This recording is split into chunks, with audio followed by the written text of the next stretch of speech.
You're listening to Find the Good News, Episode 48, The Turn of the Wheel, featuring Mike Brignac. Find the Good News is produced by Parker Brand Creative Services, a branding agency that thinks sideways, pushes forward, and gets your brand up. See what else we do at parkerbrandup.com. Thank you for tuning your dials to Find the Good News. I think you're going to like the conversation I get to share with you today, so make sure to stick around after the announcements. Next week's episode features Kayla Rigney with the Calcasieu Community Clinic. I thought I knew how the CCC worked and served the community, but Kayla opened my eyes to so much more. Make sure you tune in for that episode because you never know. The Calcasieu Community Clinic could help you or someone you love. In the weeks after that, I'll be sharing my talks with Dewana Tarver of Dewana's Community Closet, plus Jelly Reynolds and Charlie Fry of Jam and Jelly's Hot Sauce. Both of those conversations were wonderful, and I think you'll all enjoy hearing their origin stories. I want to thank you all again for subscribing to Find the Good News on social media and through your favorite podcast apps. As you know, this show is free. The mission is to share the good news of good people doing good works as far and wide as possible. So if you have a favorite episode, make sure you pass it along through your circle of influence. I don't want to spend any more time on announcements today. The episode is really special, so let's get right into it. Get in your comfort zone, screw on your podcast cap, load your favorite listening app, and press play on a little good news. I have always been attracted to stories of transformation and enlightenment. A man is one way today, then something critical shifts in his life, and he wakes up as a new man. It had been years since I'd seen Mike Brignac, but when he came to visit me on Find the Good News, it was clear that I was talking with a man that had come out of a chrysalis. Mike spoke to me with an honesty that I've come to appreciate from my guests.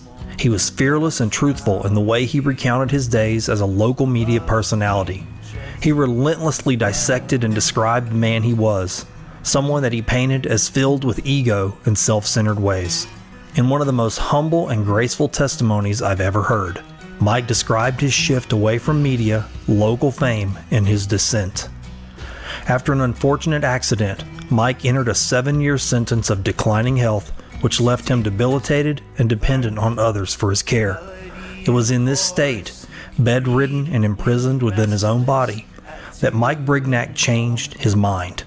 He discovered that the healing of his body, mind, and spirit lay within the power of his imagination. Only one word could describe what came next: a miracle.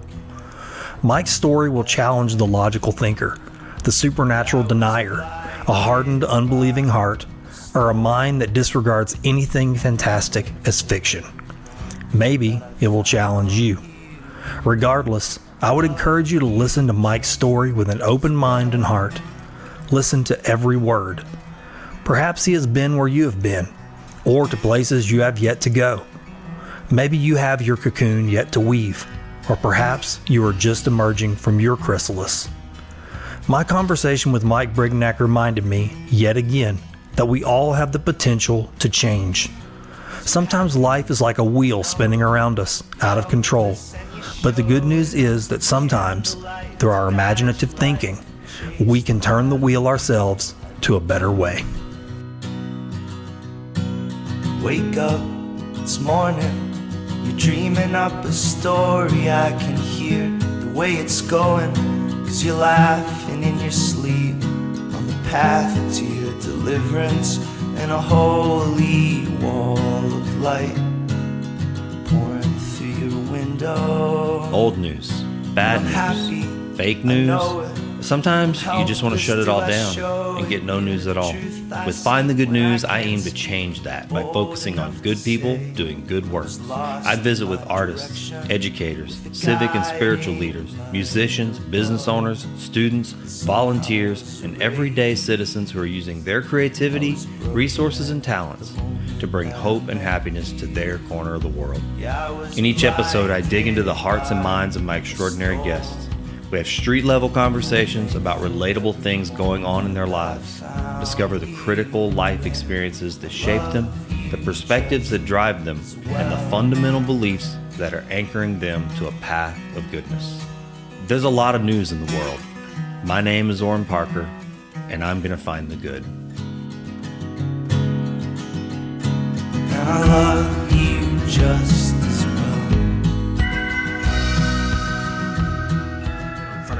iPhone for 9 years. Yeah. Or 7 years. I was 8 years. looking at the pictures you posted. Yeah. I was like, wow, man, time just goes on by, huh? Yeah, it's been a crazy decade. Yeah. Well, it's funny because I was talking to my wife and she was like, who's coming on the show today? And I said, Mike Brignac. And she was like, Mike Brignac. She goes, God, that is like ringing a bell. I said, well, Mike Brignac. And I started telling her all the ways she would know you. And she was like, she said, I just have drawn a complete blank. So I said, well, let me pull him up on Facebook and start showing you some pictures. Well, I laughed because I thought that's like showing people pictures of me, 20 years ago, Right, yeah. 10 years ago. You have a long beard now. Yeah, I look a little different. You look different. I mean, a beard changes the way a man's It does, face yeah. looks. Have you cut it off since you've grown it out? I did. Back in the 90s, before it was cool, I had a beard. Yeah, Back yeah. in college. And it is my cowboy phase, so I had all these plaid shirts and these Wrangler Pearl shirts. snaps. Yeah. It was bad. But I had this beard, and I did a presentation in my speech class. Mr. K, David K, was my teacher at Magnice, and I did the speech about a how-to speech. You got to do those different speeches. And then I stepped down, I finished. He said, you remind me of the guy from Tool Time, the assistant with the beard. Oh, Al? Al, yeah. So I shaved it then. No That's more funny. beard for just scruff, when it was, that was the thing for a while. But yeah, I shaved it last August, and my face shrunk. It was like a pancake. From forehead to chin, what I thought, because it makes your face look longer. Sure, and you get used to that. Oh, I did not like it. I shaved it once, and I said, Kim, enjoy this for a moment because it's not going to happen again. I'm growing it right back. I go through that, but I've talked about this on the show, but I kind of use it as a mental trigger because I've always I'm trying to experiment. I'm trying to experiment with my life. I guess all of life's an experiment, but shaving has been a part of that, believe it or not. I have some kind of weird dysmorphia thing going on with the mirror and pictures. I've always had it, and I can't. It's hard to explain to people who don't have that, and I would say somebody who has grown a long beard and then shaving it off probably is the closest way to experience it. Mm-hmm. Because you know how if you live with a beard for a year and a half and it gets fairly long in a year and a half, and you cut it off, just like you said, you feel like your face has shrunk, like you don't recognize yourself. Really weird. So for me, that's kind of what everyday life is like. It's been that way since I was a kid, and so growing a beard out and my hair and then shaving it all off is a really good exercise for me. Like it keeps my mind. I found for some reason it keeps me like almost off balance enough to where the mirror doesn't concern me or affect me as much as it does if I stabilize and get used to a look. So like right now, you notice I have no hair and no. Yeah. I shaved it off. So about 2 weeks ago, I could feel that, or maybe 3 weeks ago, I could feel that kind of settling on me again. I was starting to get that weird mirror anxiety.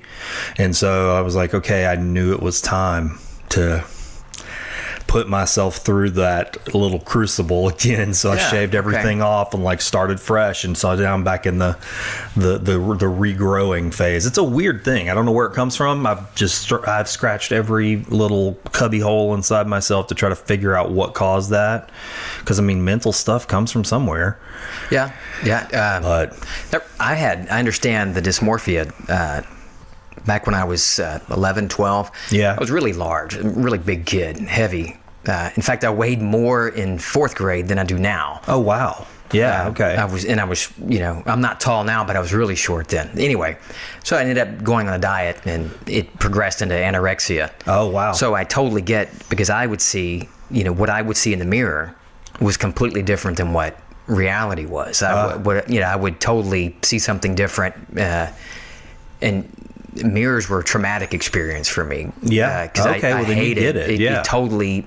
I did not see what everybody else saw, and until you've experienced that, you can't know that one listening to the story can't really relate until they've been in that. So I do understand in a different way, but I understand where you're coming from. Yeah, there's something in there that's painful when you see yourself.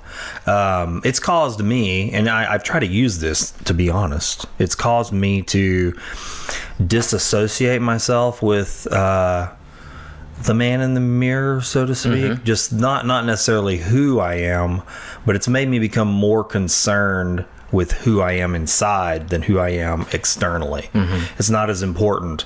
And I don't mean that as a judgmental statement to anybody where it is important. It's just, it's been, I guess for me, it's caused me to value inner exploration more than outer exploration. Sure. So that's, you can see it as good or bad, or maybe even weighted in one direction, but I guess that's been a good thing for me. I thought, well, if I have this thing and I don't really know where it's come from, and I don't really know if it's ever going to go away, maybe I always use the term judo flip it, or Aikido, like redirect the energy of that thing and go, well, it's in me. So instead of just letting this be a source of, contention and negativity, maybe I can use it for something. So Yeah. I don't know. Anyway, that's a weird way to start our conversation. No, it's cool. And what we see, this physical form is we're just the mask that God's wearing. That's what I tell my kids. So it doesn't really matter what. That's why I don't care. I used to be very vain. Really?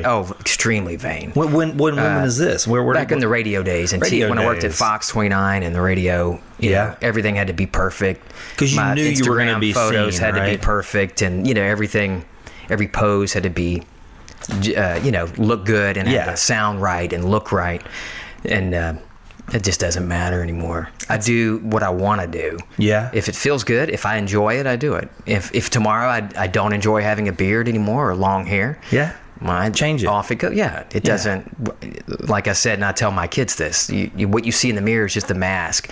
God is behind that mask. I like that. That's interesting. I have these little. I guess they're like elephant ear plants, or some kind of lily that I had planted years ago at my house, and we thought it died, and I always throw my plant scraps around this tree, and then every year I put new soil around it. Well, sometimes I've called it's like a gumbo tree, like you never know what's going to grow over there. But one time these lily plants, these little elephant ears, I started noticing they were popping up like 6 feet away from the tree, like not where I thrown them, and every year they come back. And it's not there's no aesthetic to it. It's not like landscaping where somebody comes in and goes, oh, I love that you planted these around the tree. They're just kind of off. And every year when they grow back, I have this feeling like, I could dig those up and put them in a nice spot. They'd look better. And every year I talk myself out of it because I love the reminder. I look for them now. Oh. They're in this weird spot. And I just go, no, you guys are good right there. And I guess it's kind of in that same sentiment. It's like, I could manicure it and make it all cool and pretty, but why? I like the fact that God, see God in them. Just, I guess, is where I'm getting. It's like, hey, it arose right here, and it took this form right here. This was the circumstance for these things to bloom. Right. And who am I to go in there and just dig that up and replant this? It knows what's best right where it's at. Yeah. The shade's right, the light's right, and that's where they're at. Enjoy the beauty of the chaos. That's not. I don't like a perfectly manicured lawn and with all the shrubs are perfectly, with the hedge trimmer perfectly shaped. I don't like it just to not go completely wild. You got to have some pruning involved, but let it kind of grow on its own. Prune where you need to. We all need pruning, but yeah, the perfectly manicured lawn, it's too perfect, too managed. Yeah. Well, I mean, God, we can get off in a lot of avenues with that thinking. Could. I mean, you can look at, it's kind of like, I was watching this thing. My son's just fascinated with the solar system and the galaxy and just the universe in general. And we were watching this documentary about the potential to go to Mars, and it was a bunch of interviews with these astronauts, and then one of them really stuck out, and I've heard other astronauts say this, but what she said just really stuck. She said, when I went to space and then came back, I had a hard time feeling like I was from a particular country anymore. Wow. She said, I just felt like I was from the earth. She said, when you keep getting farther and farther away from the ground, the borders they disappear, and then, the flags disappear, and then the structures disappear, and before long you just see the earth. And she goes, and I went, I'm from the earth.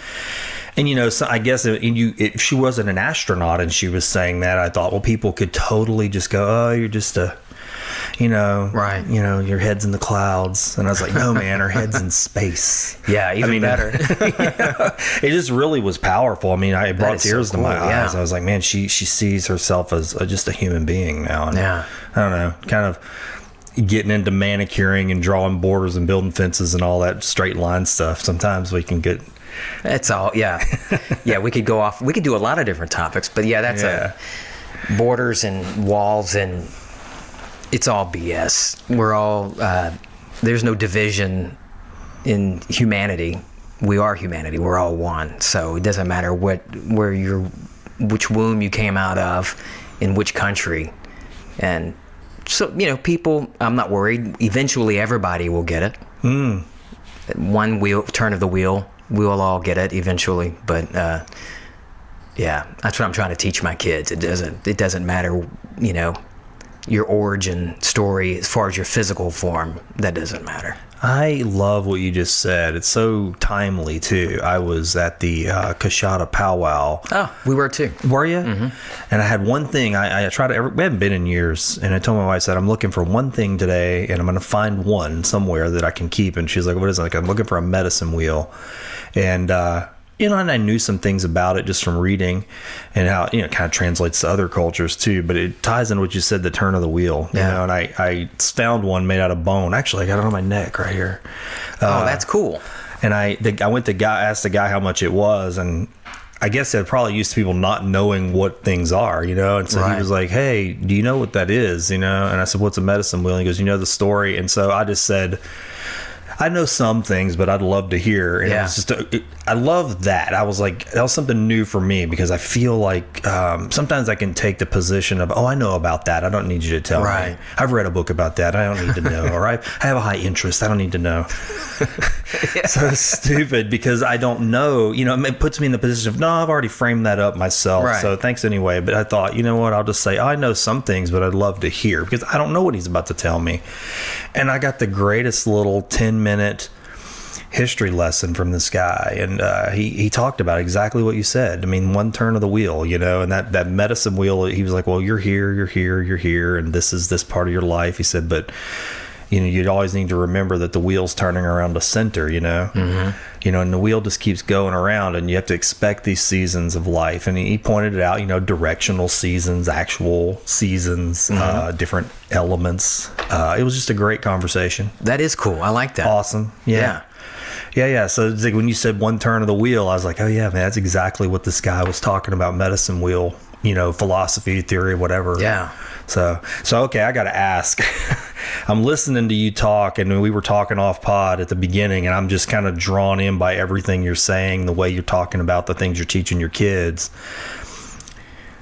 When we didn't really know each other, right? I mean, we never sat down and had a talk like this. No, I met you back at the old ad agency. Yeah, Peter that's O'Carroll's. Right. That's right. And that's really it. That's where I met you, and that's and then I knew you went out on your own. But, and that's the same with you. I mean, I recall you being in media, and you were, Ad and Press Club, the ad club, and then Fox and the radio and all that. And so I knew you were just active. I saw you on TV all the time. Sports, mm-hmm. you name it. And so I was like, Mike Brignac's a local media celebrity. That was my vision. Right, yeah. And then same thing. It's kind of like, I would never, and this is just, again, I admit this constantly, that I wish I could eliminate it, but there's always just preconceived notions about people that you form for whatever, especially if you don't get to talk to them. So I had a notion of you, and I'm trying to reconcile the notion I had of you versus with the man that's sitting in front of me and the things you're saying. Is that always the way you've thought and been, or has something shifted, the wheel turned for you? Well, most of my life, no, I'm not. This past decade, I guess, has really changed. If you knew me a decade ago, your notions probably would have been closer to the truth, I think. I was arrogant and cocky. And, really? Sure. See, I didn't know that, but I didn't get that, because I never really, again, I didn't have the one-on-one. Right. But it was, I'm not the same person at all that I was a decade ago. Not at all. What shifts? I mean, because I know people that I know now 10 years ago, and they're more of, I don't want to say good or bad, but they're more of what they were. Does that make sense? Sure. It just blossoms into new flower heads and petals, whatever version of themselves they are. It's interesting though when someone makes a shift. Right. Yeah. Right. Yeah. Well, back in 2010, August of 2010. Okay. I was working in radio still. Now, this to give you some context, 5 kids at home. I had gone, whatever celebrity we enjoy as media people in this town, it doesn't equate to financial success. You know, people think, oh, we hear you every day. You must be rich and you must be doing really well. That's the truth. Yeah, yeah. I went from year 2000, to the year 2010. My income, my annual salary in radio dropped $10,000. Okay. That's how much they cut over the years. You'd think after media's changing, right? Is that why? Corporate, it goes from mom and pops that have a lot of money, that put all their money into the one station, and then you get these corporations that buy you out. And then at the end, there's one local group that's owned by, it's just a financial group. Yeah. It's an investment group. It's not a radio group, not a company that knows radio. They're just concerned about the bottom line. So they're going to cut salaries. They don't care how loved you are in the town or how many kids you have. So that's the context. We were getting broke and broker, at that point. Sure. And,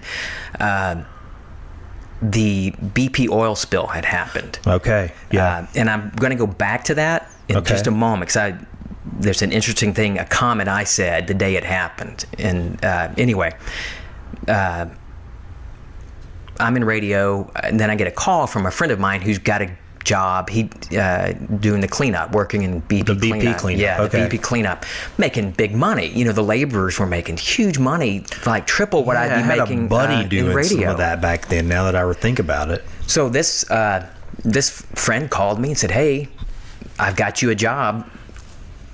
Call this number." And so I called it, and they said, "Yeah, but we need you to be in Mobile tomorrow or the day after tomorrow." And I was like, so it's like, hey, you got to make a big shift, a big decision. And at that point, it was tough at home. I mean, it was really a struggle financially. And when it's like that all the time, it wears you down. Sure. Well, it eats at your peace of mind. Yeah. So I said, I got to do it.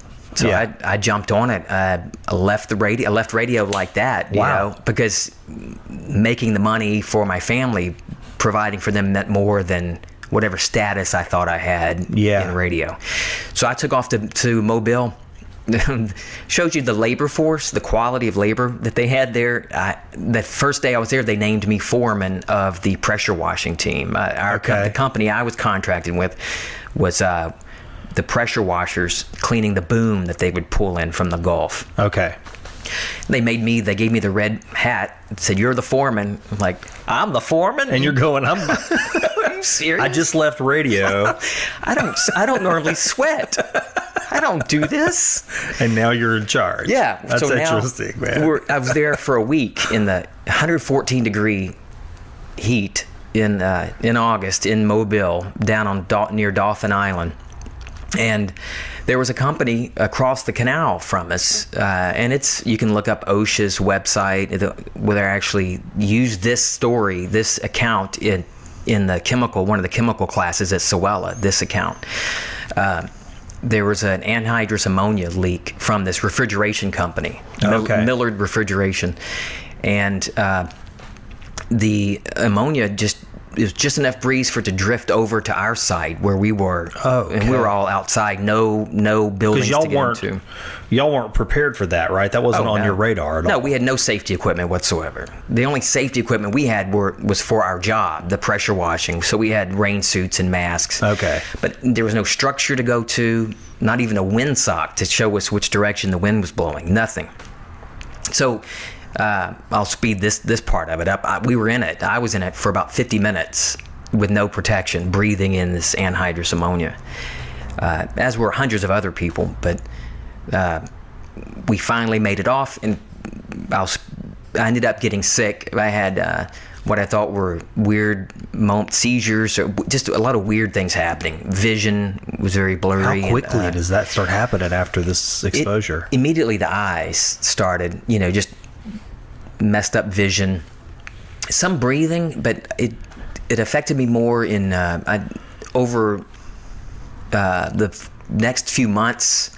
It got progressively worse, and to find out later that it's because of contractures. When one muscle group starts messing up, then it starts to affect the nearby muscles. So anyway, I was diagnosed with, I had lesions, bilateral, I'm not sure if I can say this right, bilateral ganglion lesions.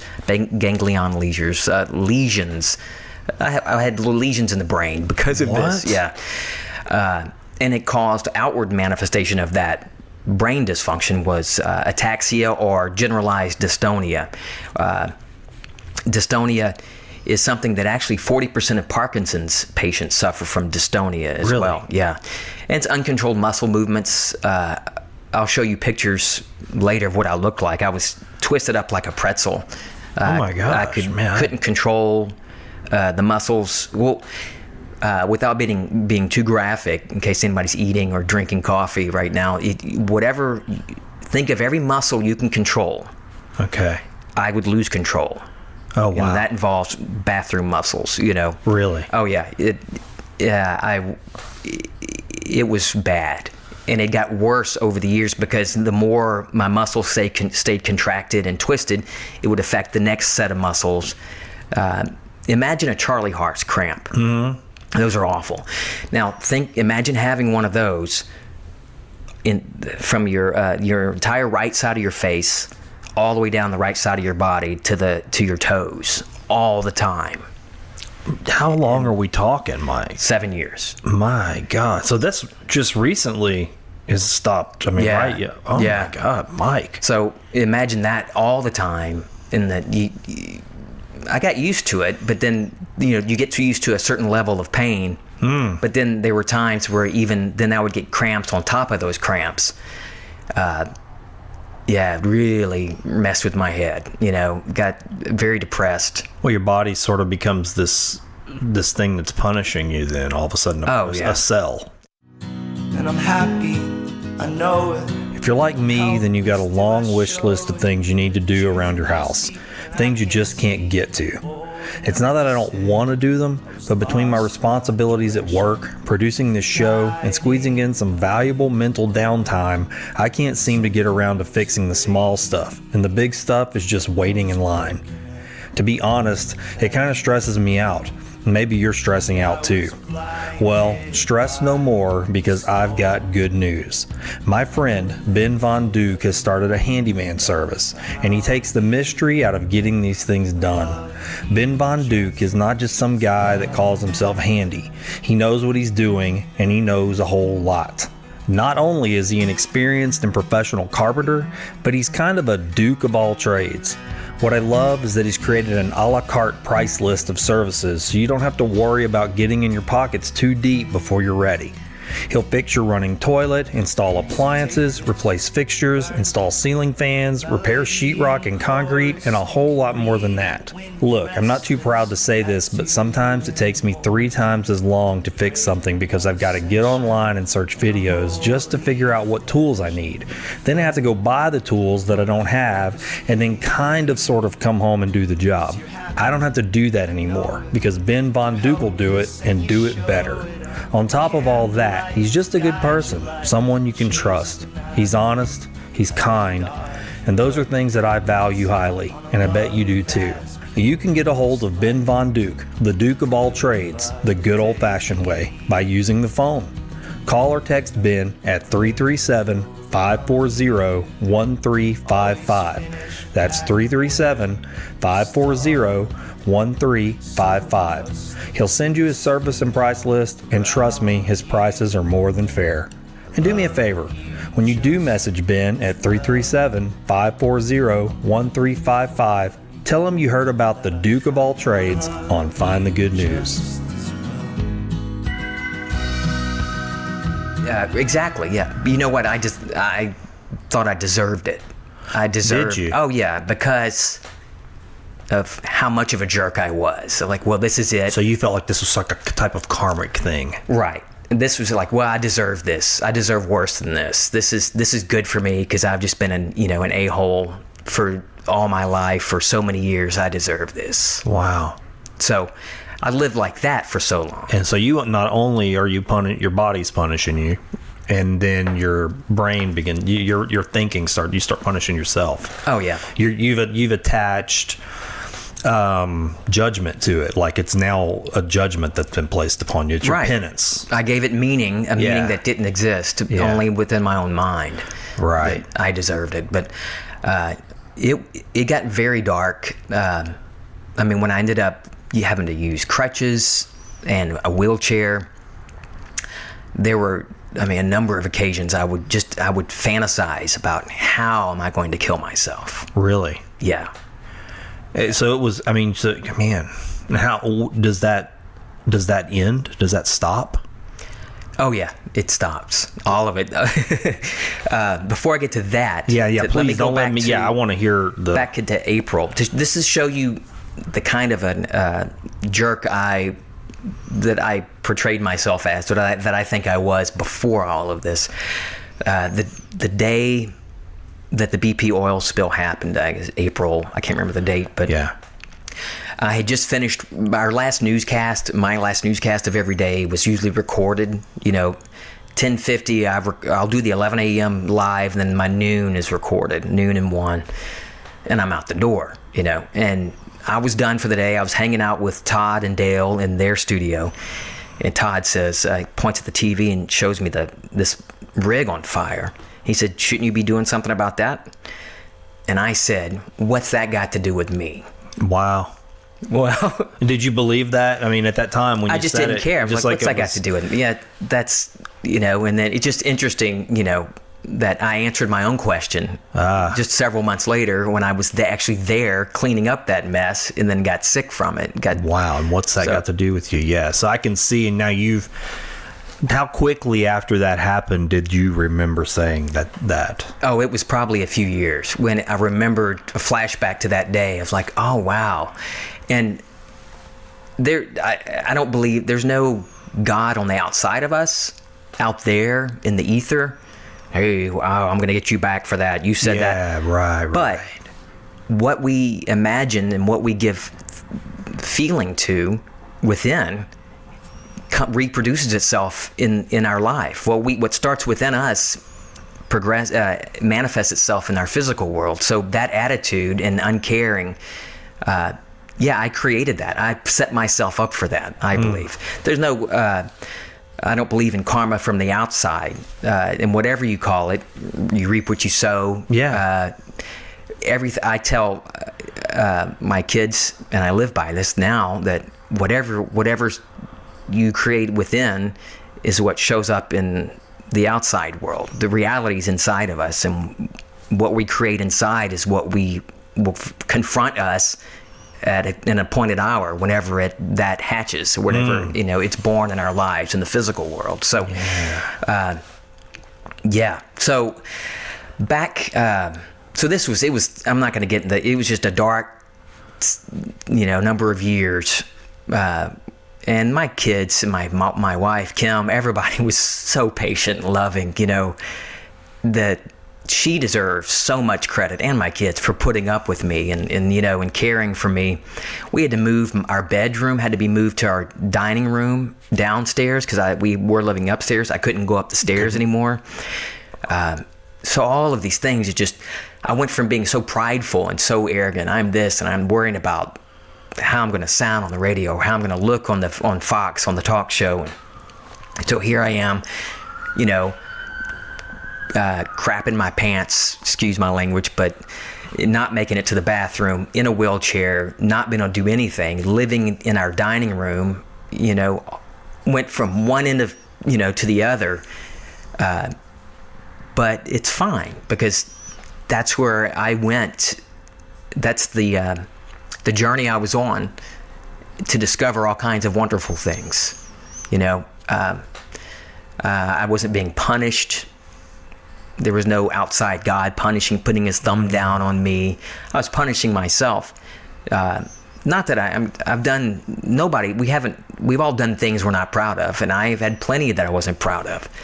So I had so many years to just contemplate all those things I wasn't proud of. And in those dark times, where I thought it would be better just to end it. But I'm glad I didn't. Well, yeah. But, so fast forward to 2017, I had fallen out of my wheelchair and cracked my tailbone. And that day when I fell out, flipped backwards in the wheelchair, hit the concrete, I thought, seriously, looking up at the sky, what else can happen? So I'm laid up in bed for a few weeks. You really can't do anything. Just in a prone position in my dining room, bedroom. And that's when I started studying the Bible more, listening to the different audio I could find on YouTube, and started going within and learning, seeing and learning that everything begins within us. And getting to the point where I realized and believed that what Christians call Jesus Christ, and there's no one religion that gets it right on the outside, but I believe in the scripture, in the Bible, because I was raised with it. But if you look at it with new eyes and with a concordance and see what the words really mean, you realize that it's all within us, that this Jesus Christ, that is the power and wisdom of I am, of the Creator, is within all of us. I mean, Paul says so in the Bible. Jesus Christ is within you. Don't you realize that? Test yourself. And Jesus Christ is the power and wisdom of God. And when I started realizing that it's not, we always looked at it as an outside thing. God is this outside thing. Jesus is this outside thing that's coming again. Well, there is no coming. The Bible, that word is presence. When they say, tell us when the signs of your coming. And if you look up in the concordance, coming is presence. He's not coming back. He's been here all along. Your presence. And Jesus is quoted as saying, that people are going to tell you, over here, look, it's over here. Come to this church, or go to this church, or do this religion. Here's Jesus. And he says, no, the kingdom of heaven is within. In the Bible, I think most translations it says in the midst of you. Yeah, in the midst of you. But if you look and look it up, it's within. Yeah. It's right here within us. And like in Deuteronomy with 32:18, you've forgotten the rock that begot you. You've forgotten the God that gave you birth. And so I'm learning all this, and that when I'm laying in bed, and it wasn't like learning for the first time. It was like remembering. Yeah. That's the feeling. And I just love talking about this. So let me get to the healing because I can get off. You know why? I'm so glad you're doing this. I'm just got to tell you, I'm totally sucked into what you're putting out right now. And this word just keeps coming in. It's like chrysalis. Oh, yeah. And you're talking, as you're talking, it's just like echoing in my mind. I'm like I know this sounds crazy, but I do this a lot with people when they're putting this out there like you're doing. And I feel like I'm in them while they're telling me the story at the time, like trying to put myself, or almost feeling like I'm in your body. Cool. You can having these thoughts. I know, and it's like, it's very powerful. I mean, it like feels like transformation, like I'm getting to watch and feel you become a new man. Yeah. I don't know. It's just incredible. Please don't let me stop you though. You're on it. Okay. So, to get back to that time, so I'm lying in bed and I'm remembering all these things, and I'm listening to different things. Back in college, I'd gotten a sample. I'd gotten a hold of Joseph Murphy, The Power of Your Subconscious Mind, and I experienced that, the power of, I get Norman Vincent Peale calls it positive thinking. All these things and everybody's heard of, all these cliches. Not that cliches are bad. Cliches are cliches because they work. They come from somewhere. Right. That's like we have this conversation about stereotypes sometimes. So, well, stereotype comes from somewhere. It was successful. Whatever that type was, it became known. Came from somewhere, yeah. Right. So it's not a bad thing. But I'd never experienced it like this. It went from, in college, I used it as a tool. I am programming my subconscious. Subconscious is doing the, I am successful. This was completely different. This was from, everything was within. And so I'd listened to a man named Neville Goddard. I'd come across him on YouTube. Okay.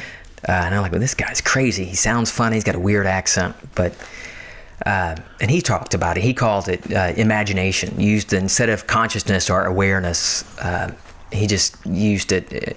Used scripture a lot to point out things. But he calls it the power of imagination, or imagining creates reality. So I put it to the test, like Corinthians says, 2 Corinthians 13:5, 6. I can't remember where Paul says, "Test yourself and see Jesus Christ is within you." So if the power and wisdom of God is in me, then I'm going to test it. And I thought, what would imply, and I'm talking about being healed now. Let me go back. The week before I did this, my daughter and my wife and I were talking about vacationing, where we want to do. We want to travel, and we actually want to move to the mountains. That's where I'm going. My Lake Charles home is not my forever home as far as this cycle, this physical body goes. I'm going to end this one in a mountain somewhere, but we couldn't. I'm in a wheelchair.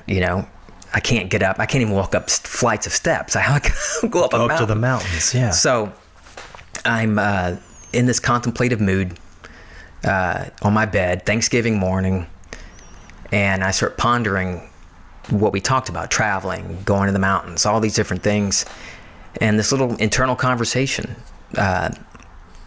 between God and me, but not God, not a separate God.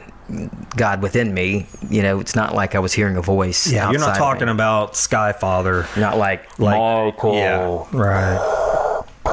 That kind of right. Off up in the right. clouds. Right. Everything happens within us. And anyway, the conversation went like this. I'm picturing us traveling, and the conversation went, how can you do any of that in a wheelchair? You're right. Well, I guess it's time for dystonia to go. Okay. And then I dropped it. I didn't think about it again. Like, okay, this is going to work out. Now, in this beginning, I've learned a lot since then. But in that moment, I just knew, if somebody were to ask me, if I'd told anybody about that little conversation I had, I would have known, okay, it's going to, God's going to work it out. It'll work out somehow. And in that moment, in that little conversation, I also thought, well, what would a scene, we use our imagination all the time. We imagine things all the time, whether you woke up this morning and imagined what this Mike's coming, what's it going to be like? I did the same thing. But we do that, we get on the bridge, we get on the interstate to go across the river to or from Sulphur, and we've already imagined, the traffic's going to be awful. Yeah. We've imagined how awful our family reunion's going to be, or how fun it's going to be, how delicious that dinner's going to be tonight. You can imagine it conjured up in your imagination where you can taste it. It's going to be so good. So in imagination, I thought, well, and this is from what I had been reading and listening to, what's a scene I can imagine that would imply my wishes fulfilled, my desires fulfilled? And in this case, it was being healed. What would imply me being healed? I couldn't imagine running on a beach or climbing a mountain, because it had been so long, I've been living with pain so long, I couldn't imagine, I couldn't even conjure that up in my imagination. Yeah, you had a new reality, and it was right. this is the new stable reality. I don't know what that feels like anymore, to not have pain. So I just took a little scene in my imagination where I'm standing in the kitchen. I'm in the kitchen with Kim, and Kim's a little shorter than I am. So in this little 5-second scene, I'm standing with Kim, and I turn to my right, looking over, I see my shoulder, and I look at her, and I can see the top of her head. If I can see the top of her head in relation to the cabinets, that means I'm standing straight up. In just a few seconds, I just looked over at her, and she said, "This is amazing." in that little creative act, I believe, I know it from experience. When we go to an imagination, it's the same as prayer. I was praying, but I was doing it visually and experientially through these senses. In that little creative act sprouted just a few days later. That was on a Thursday. It was that next Wednesday. Every day I'm in a wheelchair,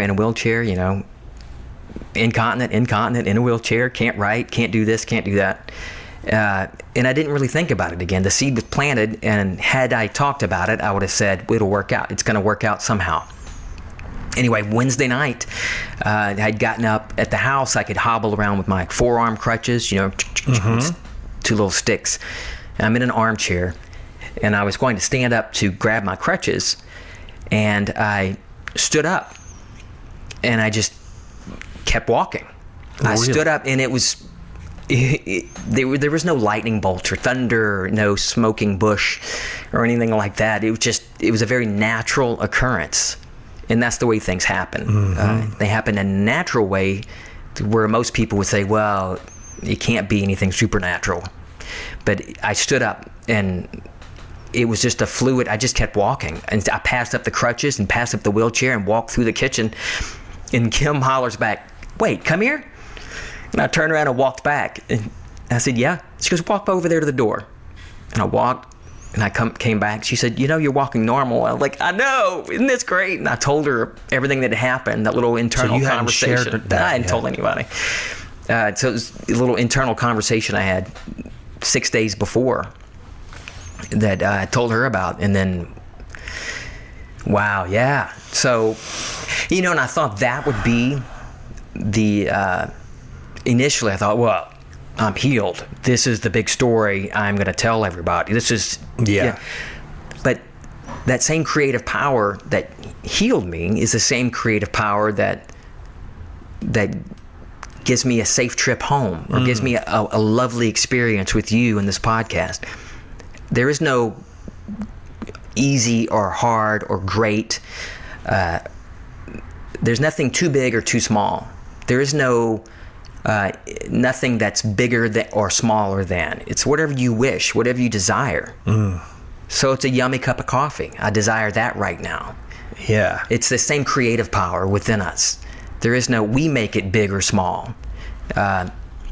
We make physical healing like it's something that it's so impossible or so outrageous that it must be a miracle from God that he deemed that person to be worthy. No.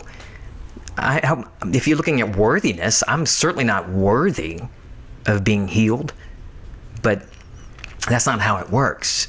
The Bible says that whatever you want, in Mark 11:24, whatever you desire, believe you've got it, and you have it. It doesn't say whatever you want if you do X, Y, and Z. Yeah. Right. If whatever religion you're in, I've been in just about all of them.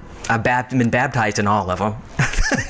So I'm good if that's the case, but it doesn't say that if follow this church or follow this doctrine.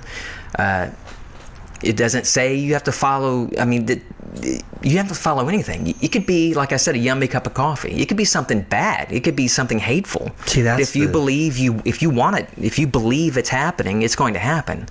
I believed I was sick and deserved to die, and I just got myself sicker. And just stayed in that space. Yeah. It just continues to self-fulfilling after a while. Millard refrigeration didn't get me sick. That was just the events that I set up myself to get me sick, because I believed it all starts within us. Good or bad or indifferent, it starts within us and it confronts us in the physical world. So I can't blame anybody. I can't blame Millard. I can't blame the radio station for, they screwed me over and cut my salary. It's local radio. Come on. I was happy to do it. But there's no one to blame. And when you get to the point where you realize you can blame no one except yourself, it changes. It's frightening, but then it's liberating when you realize that I can blame no one for everything, for all of this. Then what I'm going to do about it? Since it's up to me to decide. The Bible tells us so. Whatever you desire, it's yours. And it also says that he hears us with whatever we want. And anytime we ask anything, he hears us. And if we know he hears us, then we get it. Yeah, we get everything. It doesn't there's no prerequisite that it has to be this or that. Good, bad, or indifferent. That's why the Bible talks about do unto others as you do unto yourself. Be loving to each other. Imagine lovingly. Pray for it in a loving way. Because why not? Why wish anything negative for anybody? And that means judgment too. Judging people. They don't deserve to be here. Stay on that side of the wall. Sorry. No, you do not know. Please don't say sorry. So much to unpack there. Because what you're saying is something that is a hard message to get out to the world. Because discord is very juicy and separation is sensational. But what you're saying is, and I love this, that we're always waiting on something to happen, something to come from the outside in. And what I'm hearing in the simplest terms I can put it is that you're waiting on God to arrive. You're waiting on a miracle to come. You're waiting and waiting and waiting for the next thing. And what you're saying is God is already here. Not only is God already here, God has always been here. God always permeates everything, always. The cup of coffee, your pain and sorrow. You're not going to earn your worthiness that you're seeking. The thing you're seeking is already here, and the great mystery is that you just need to see that it is already. It's not only here, you're in it. You're permeated. You are it. It is within you and outside. It's us. It's togetherness. It's the synergy of all these things together. Yeah. Paul says in Ephesians that we have one God, one Father, above all, in all, through all. Doesn't say one Christian Father. It's one of us. We're all one. And there is no, like you said, separation. There is no real separation. We perceive that as separation because you look different than me, and somebody else is different sex or whatever. There is no separation. It makes me think of this funny little thing I read. I was on a retreat a couple of years ago, or several years ago, and the symbol for that retreat was, the Christian fish, Yeah, I love the fish. And I thought about that fish a lot because there's lots of language, go be fishers of men. And that was part of the retreat, but on that retreat, just kept thinking about the idea of being a fish, though. Not being a fisher of men, but of actually just being a fish. And I just thought, does a fish really know that it's in the water? Like its whole life, we can very easily contemplate that. We can think of a fish and go, oh, the fish is in the water. It's flowing through its mouth, its gills, it surrounds it head to toe. And when it's outside of the water, it can't live. And I got to thinking about God in this, on that retreat in that regard. And I looked around at all these brothers, that were with me in this retreat. And I thought, we're all fish and we're all in the water. And we don't really need to be, we don't have to go seek it. We don't have to turn around and look behind me to find the water, or above me for the water, or below me for the water. The water is like flowing in me, around me, and I don't even know it's here. And that just sort of kicks in a whole different way of thinking when you begin to think you're swimming in God, and you don't. And it made me think of this little cartoon I saw, or a little saying, where the young fish asked the old fish, "Where's the ocean? I'm seeking the ocean. Where is it?" And the old fish laughs, and he doesn't even tell him. I like that. You know the secret. You don't know the secret. I'm not even going to tell you because you need it. And I was like, it sounds a lot like what you're describing. It's not forward. It's not backward. It's a matter of just your mind changes, right? You got out of your own way. It's almost like you manifested a thing that created this. Well, really, it's like those lilies. It created the circumstances for something else to blossom, and it didn't blow up where you thought it maybe would. You had all best laid plans, you had a life, you had all this stuff that you were building, but the fertile ground was in a whole nother direction. It's never predicted. You just don't. I thought I'd be in another city, in another market, working in radio, doing something. never saw any of this happening. But like I said, I can't, there's no one to blame but myself. If I truly believe that everything is within, and my assumptions, what I believe, what I think on with feeling, what I know to be true about myself is what confronts me, then that's what I'm facing. The echo, to quote a friend of mine, Mr. 2020, it's Echoville. It's just what we experience here, that all of this is just an echo of what we've already imagined, what we've already felt real inside of us. Do you think something, because look, for me, I got to rewind. Well, the wheel has turned many times in my life, right? Mm-hmm. And I think I hope it keeps turning. I like the turning. I used to not. I used to, back when I was in my 20s, when I had sort of and I hate to use the word like awakening, but because it sounds pretentious, but it's the only way I could describe it, because before that day, I felt like when I look back upon the times before, I go, oh, those are the sleep times. Uh-huh. But because something shifted, it was like I saw, literally within a day, something changes, and then the world looks different all of a sudden, and nothing could ever have, and it could never be put back in. The way I've tried to describe that is like trying to shove an egg back into the pieces. It's not, I can't do it. So that's done from that day. And I'm happy, I know it. Look, as much as I enjoy talking on Find the Good News about making a change, I'd be less than honest if I didn't admit that change is hard sometimes. I should get more quiet time. I should exercise more, walk more, sleep more. And the one thing that I know I should do, without a doubt, is eat better, healthier, and fresher. But there's a wide berth between knowing something and actually doing something about it. I love to cook, but just like those other should-dos, I don't always make the time.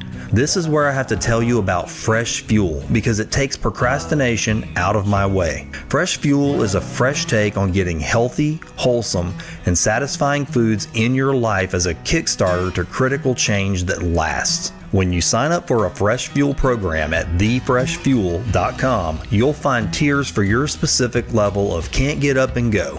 I know I found mine. My friend and founder of Fresh Fuel, Megan Abraham, wants to do one thing and one thing only. She wants you and your family to eat healthier, delicious, home-cooked meals. That's it. With Fresh Fuel, Megan has taken all of the I can't do it out of putting better meals in front of the people you care about. And she's quick to remind that one of those people should include you. Go to thefreshfuel.com and choose the program that's right for you. Megan provides you with the recipes, supply lists, links, videos, goals, and very important here, access to the Fresh Fuel Facebook group, where you can connect with other Fresh Fuelers, real people just like you and me, making the same journey. What I love most about meal prepping with Fresh Fuel is that you don't have to do it alone. Megan is right there with you every step of the way, making the same changes you are. Fresh Fuel isn't a diet. It's a life change for those of us that just have trouble changing. Since I signed up for Fresh Fuel, I'm cooking more, eating better, and honestly, I'm feeling better too. I believe in Fresh Fuel so much that I asked Megan to offer Find the Good News listeners a chance to try it out at a discount. Just go to thefreshfuel.com, select one of Megan's signature programs, Fresh Fuel 28, the 28 Plus, or the 28 Pro plan, and then enter the code Good News to get 10% off your program. That's 10% off a Fresh Fuel signature program by visiting thefreshfuel.com and entering the code Good News. Fresh Fuel has been good news in my life, and I'm betting that thefreshfuel.com will be good news for you too.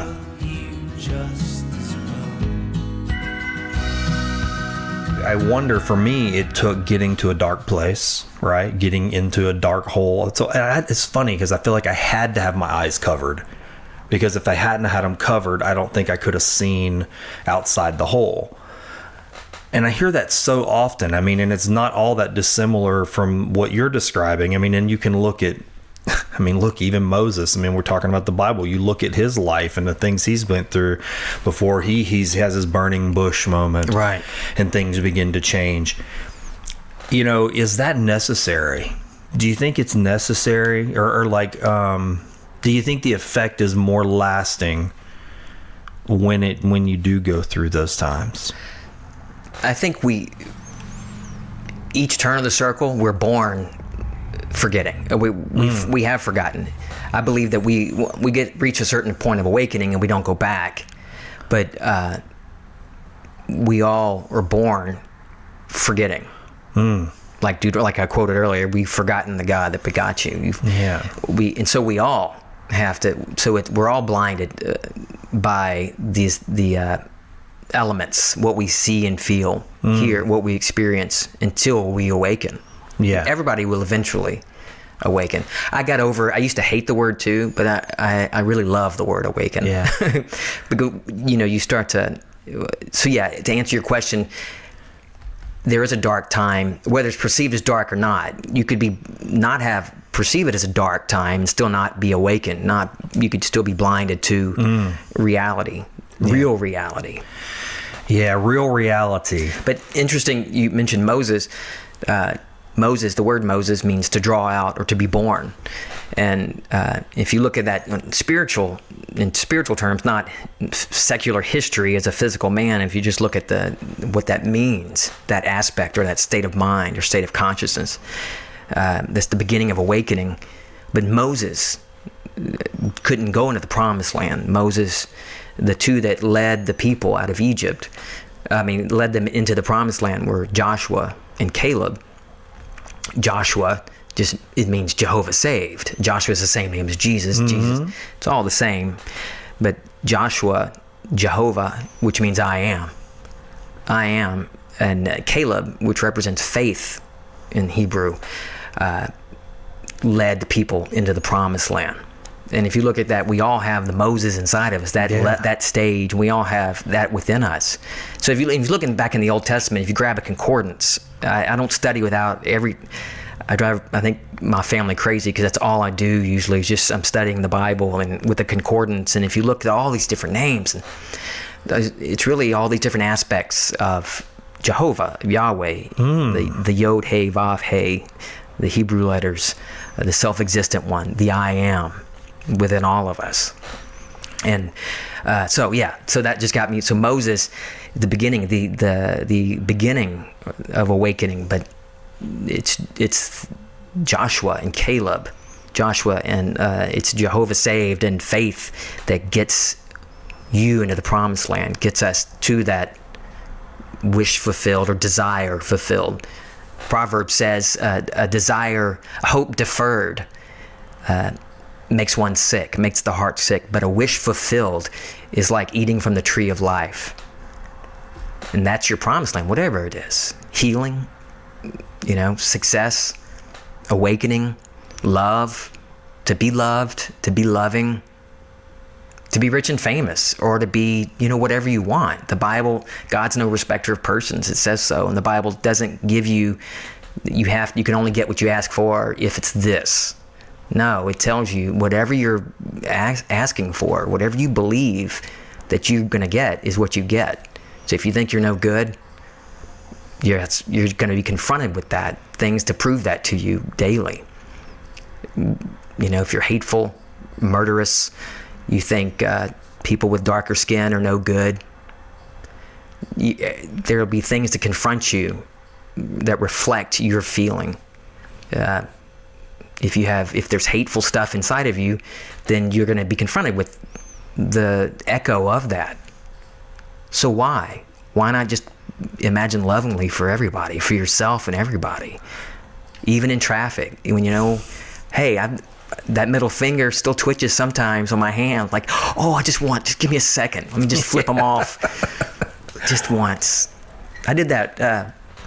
Anyway, I flipped off the wrong person one time years ago. Turned out somebody I worked with, but anyway. Yeah, that's an interesting topic there. I was having this conversation with someone recently, and it's one of my favorite little stories about flipping people off and getting angry. I like the fact that you flip somebody off and it ends up being somebody that because there's a story in this book by Charlotte Joko Beck, and it's Zen Beginner. I can't remember the name of the title. It's years ago I read it, but the story out of all the book, that was what stuck out, is this one little tale. She said, a man is he gets in a boat in the foggy lake, and he's going to the other side. He's got to bring supplies to the other side of this lake, and it's dark and it's at night, and he's in a hurry, and so he's trying to get across the lake, and there's a boat in front of him. And so he's like, oh, it's a boat. Every time I try to go around the boat goes to the right, and then I go to the left, and the boat goes to the left. And he's cussing, and he's telling him to hurry, and he does this the whole time. It's hours going across this lake. And just by the time he gets to the other side of the lake, eventually the boat moves on and gets ahead of him. He can't see it anymore. And so he's like made up his mind, when I get to the other side of this lake, I am going to give them a real piece of my mind. And he is just thinking all the things he's going to say. And then he gets to the other side of the lake, and he sees that the boat was just an empty boat floating in the lake. Oh, wow. And he laughed at himself. And I thought, that's so much how anger works most of the time. We're angry about something, and it's just an empty boat. Right. That's floating around. We give meaning to things. We determine the meaning of it. Yeah. And we decide that's going to make me angry. Oh, I hate it when people do that. Well, stop hating it. Change the meaning of that. I was just having that conversation with my son, about setting yourself up beforehand to have a problem with something. He's going to be doing something next week related to school, and he kind of has his mind set on a particular circumstance. And I said, well, it is possible that even if we do everything right, we get there early, we have it all stitched up, that there is a high possibility that what your outcome's not going to be what you think it is. Just because I've been through the same thing, and I go, I know you could not have the result. And he said, well, I'm going to be upset. And I said, well, you don't have to be. You can make the best out of it. He goes, yeah, but I'm going to be upset. I don't want that to happen. I said, well, yeah. I said, but it could happen. So what are you going to do if it does? He goes, well, I'll deal with it, but I'm going to be upset. And he just kept saying that over and over. And it kind of, I never could get him out of that space, but I was like, he has already chosen this. When this doesn't happen, I'm going to be upset. Yes, I'll deal with it, but I am choosing before it has happened. And it may never happen, but he's already got it in his head. Right. And we do that. We decide whether we're going to, and I do it too. Like, oh, that irritates me. I'm not going to like that. Yeah. But when you make an effort to really pay attention to that, what you give meaning to, and start to change it little bit by little bit as you notice things. Well, you know what? Some of my in-laws they get on my nerves. They're loud, and everything smells like an ashtray, and all these negative things. I hate it. And then change it. And I'm speaking from personal experience. Change it to, no, I'm gonna enjoy today. This is gonna be a good day. So how do I do that? Well, I just brought up in my imagination us coming home from the in-laws, and that feeling of this is a good day. And prayer, the word prayer, praying or prayer means, if you look at the concordance, it's two different words. It's combined from two different other words, movement toward, motion toward, and wish. So if you think of it as that you're moving toward your desire in your imagination. And I like imagination. I'm Neville Goddard. That's what he used. It stuck with me. I like using the word imagination because that's what we're doing all the time. Some people like this, maybe consciousness or but to me it sticks because that's something. When I say consciousness or conscious awareness and all subconscious, it's too detached. But when I say think of it as imagination, well, that's right here. Yeah. So I can conjure that up, a scene or a feeling, just that mood or that feeling of whatever I want fulfilled. Have you ever read anything about or done a Jesuit retreat of any kind with the... No. What you're describing is very much in their spiritual exercises. Really? Yeah, they call it contemplative prayer, and it's the spiritual... You'd probably love it if you look it up. It's the spiritual exercises of St. Ignatius, and essentially they're very powerful. I mean, you can talk to any Jesuit priest, and they're going to tell you they draw on those exercises because it is designed to engage your imagination, and that's what their prayer form is. That's cool. Literally using your imagination to place yourself in and have conversations with God. Wow. In scenarios and scenes. And then it's really once you're guided into this, of course, there's a structure to it, but then once you're there, it's you. right? I mean, it's not like, okay, now imagine this, now imagine Right. that. No, it's you there, and they kind of basically helping people to form, or these priests to form that power of their imagination so they can enter into these prayerful spaces inside their mind. That's surface level description, but it would be worth. That's cool. Yeah. I think everything you're saying, I'm going, this sounds so much like that, but you've just sort of made that intersection all through your own experience. Yeah. That's great. That is neat. I like that. Yeah. Yeah. It's, like I was saying, so prayer is movement. It's movement toward and wish, these two words that are combined to make the word prayer. And so when we go within and move toward it, just like God moved across the face of the waters, there's movement in creation. And we do that every day, where we move to in imagination or in prayer. Our motion toward whatever it is, whatever our desire is, good, bad, or indifferent. We're moving toward it. And then, like the Bible says, Jesus says, I go to prepare a place for you. And when it's ready, I'm going to come back and get you. So we're doing the same thing in our prayer. We're moving to whatever it is we want, that desire. And then in the appointed hour, it will flower. With Habakkuk said the vision, it has an appointed hour that it's going to bear fruit. It's going to, I'm quoting Moffat's translation, I think, but it will ripen. It will flower. It may be long, but wait. It will not be late. Whatever this vision is, whatever it is you want, it's going to happen.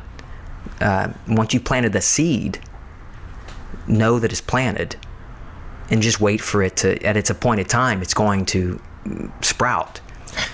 Mike, do you feel like, I mean, just in thinking about this, that your mind is different now? Do you feel like your mind is different than it was before the sickness, the sick years? Oh, yeah. It's because I'm listening to you talk and I'm going, again, I'm having trouble reconciling. Well, not trouble, really. That's not the right word. It's interesting juxtaposition of who I perceived you as and everything that's coming out of you right now. And as I'm listening to you, I'm going, this story plays out not just in religions, but across the world over and over again. Some version of your story. I was sitting there going, okay, who is he? Saint Francis of Assisi, same thing. Here's a man who is a prince in his community. He's a son of a wealthy, fabric dealer, and he's the cream of the crop, talk of the town, popular guy. Soldier, goes to war, he gets hurt, gets thrown in prison, and he's there a long time, and he's sick. He never really, it changes him while he's in this prison, and he's living in this, he's basically in a cell, he's trapped. And when he comes out, well, now he's St. Francis. Everything changes. Then he starts talking to God, and then his whole world just, when you read the things that he wrote, you go, okay, something changed. A critical change happens. And then I think of even Buddha's story. You've got a prince. Life is good. There's food, water, shelter, and opulence all around. And then he gets exposed to pain, sickness, death, old age, and he can't go back. Right. Everything changes. Over and over and over again, the story plays out. It's almost like, I'm not saying it's critical to change, but I'm just listening to you talk and going, you have obviously, it's just transformed. Yeah. That's just, it's just wild, man. I'm several times as you've been talking, my eyes have just filled with tears, and not out of sadness, just out of just the sheer joy that seems to be pouring out of every word that you're saying. I love talking about this. Do you get to tell this to people? My family. I have a group text with all my, my 5 kids and my daughter-in-law and Kim. So I'll send them stuff, and I think of things, or I find an interesting scripture, and I'll kind of point out what the real meaning is from what I can tell from the concordance, or different things. So no, I don't.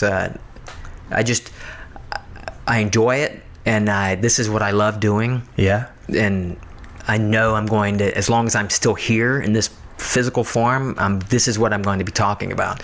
So So get ready, first of all, letting everybody know that this is who Mike is. Yeah, so this is all, if you're going to come across me, this is what I'm going to talk about. Yeah. Regardless of what we start the conversation with, it ends up, it just, and I don't do it in a pretentious way. I don't know if it comes across that way to people. It just naturally, what you love, what you dwell on all day long is what springs out of your mouth. You found the treasure in the field, right? And you've bought the whole field. You know what I'm saying? That's what it sounds like to me. Or like the kingdom of heaven is like a pearl of great value. And I never understood that. That's what the name of that is. This one? Yeah. Oh, that's beautiful. It is. Pearl of great value. That's the name of that painting. And when you start thinking of it as, it's not, I grew up thinking that meant selling your house and your whatever. No, it's talking about, first of all, the kingdom of heaven. According to Jesus in the Bible, Jesus is quoted as saying that the kingdom of heaven is within, So the kingdom of heaven is so valuable that that's the answer to everything. When you realize, knowing that you're willing to sell everything else and not your physical stuff. It's talking about any notion of an outside God, of an outside religion, of something outside of you. Tarot cards, astrology, different prayers, different doctrines, that it has to be, sell all of that, get rid of all of it, because the kingdom of heaven is within you. It doesn't matter where you're from, what religion, keep going. I mean, any religion, that has nothing to do with it, is my point, that the kingdom of heaven is within you. It's not a particular religion or a particular country. That's not your source. That's all outside of you. That's what the merchant sold. Everything, all its preconceived notions of what religion or what God is supposed to be like, where the Savior is. The Savior's quoted as saying, it's within you. It's right here. Wow. Did it hit you at any point before you started reading your Bible and studying like you've done? Do you have experiences where you go back and go, oh wow, what I'm reading now and discovering now is in alignment with something that was coming, this sort of spark that had been struck inside of you? Were you having contemplations, I guess is what I'm saying, where you're going now, you can see where they align with things? Oh, sure. You're thinking, contemplating something, and you're going, kind of a confirmation. Yeah, you're going, I didn't think this before. I didn't form this before. This just arose inside my heart or in my mind or my consciousness, my being, on all these different dimensions. And now that I'm reading it, this makes sense. Yeah. Yeah. A lot. And where it's, and I love doing that. And I think because I love doing that, finding it, I create that within myself. You see what I'm saying? It's still within. So I enjoy getting clues in dreams. I enjoy, the Bible says in Numbers that God speaks to man in dreams and visions. And I'm no different. This does not mean I'm different than anybody else. Right. I think that's what I'm getting from your messages. I enjoy the dreams. I enjoy the symbology that I grew up with. And I personally enjoy finding it than finding what that means in the Bible. Mm-hmm. A number or a term or something, an image. And I'll look, and then I learn something from it. But I am absolutely no different than anybody else. I just enjoy finding that investigation. I enjoy seeing the symbols or whatever, and then discovering the meaning of it. So so I enjoy that. I'm presented with that. I create that within myself. That's how God communicates. I'm no different than anybody else, though. I just enjoy finding it within Scripture. Yeah, and I think that's very important. You said that. I like that you've added that again and again and again in just that last little 30 seconds right there, because so often we can look at people and set them up, in bronze or what have you, or carve them out of marble and set them up and go, well, they are special and they're over there, but I am not special. So I just need a book. I just need to follow the book. Oh, right. Does that make sense? Oh, yeah, totally. Where, and what you're presenting here is that, and I love that, is that I am ordinary. I am just a man, just like every other man. this is just what's happened. Yeah. And it's very plain. It's special. It's elevated, but it's also plain. It's in the dirt too, right? Is that kind of right? And that's what's so beautiful about it. That it's not. There is no one greater than anyone else. My experiences don't make me better than anybody. Just like there's no. And that's what I love about this. That the one God that's in me is in you and in everything. Nothing exists without God. So all of us are one. So how can I be any better than anybody else when we all have God inside of us, the same God? So there is no one should have a monument because they're better than everybody else. That there is God's no respecter of persons. There is no different God in some hero that we see on a battlefield or in politics or a poet, even though I love poetry, but there's no one better or worse. We're just different. Yeah. And that's what I love. Different is fun. Different is beautiful. And that's my stomach growling. Can you hear that? I can hear that. I actually thought it was my stomach. That's God talking. No. I heard something. Yeah. But that's the beauty of it, the difference. And that's what makes life so much fun. That if we're all exactly the same, there's no fun in that. But knowing that we have the same thread within all of us, that we're all created by and inhabited by the same God, that's beautiful, because then you can see all the different aspects in different people. Yeah. All these different masks. It's interesting. You've said that at the beginning, and it really strikes a chord with me personally, in my own interest, I guess, too, is the idea of masks. And I mean, people who listen to my podcast here will probably get sick of me bringing it up. And if they haven't looked it up, I would hope that they would. And it's the idea of the Bodhisattva. And in fact, that painting that the Pearl of Great Price, that's kind of what that is an image of. That's actually a painting of a Japanese painting of Jesus. Oh, that's so cool. So when you look at it, you think, oh, that's a Buddha, but right. But it's also that's what the Japanese letters mean, a pearl of great price. And it's essentially what would, if in the Bible, would they go to Rome? Mm-hmm. And so Christianity begins to spread out of Rome. And so the imagery is very Roman in what we've been presented with, for the icons and art.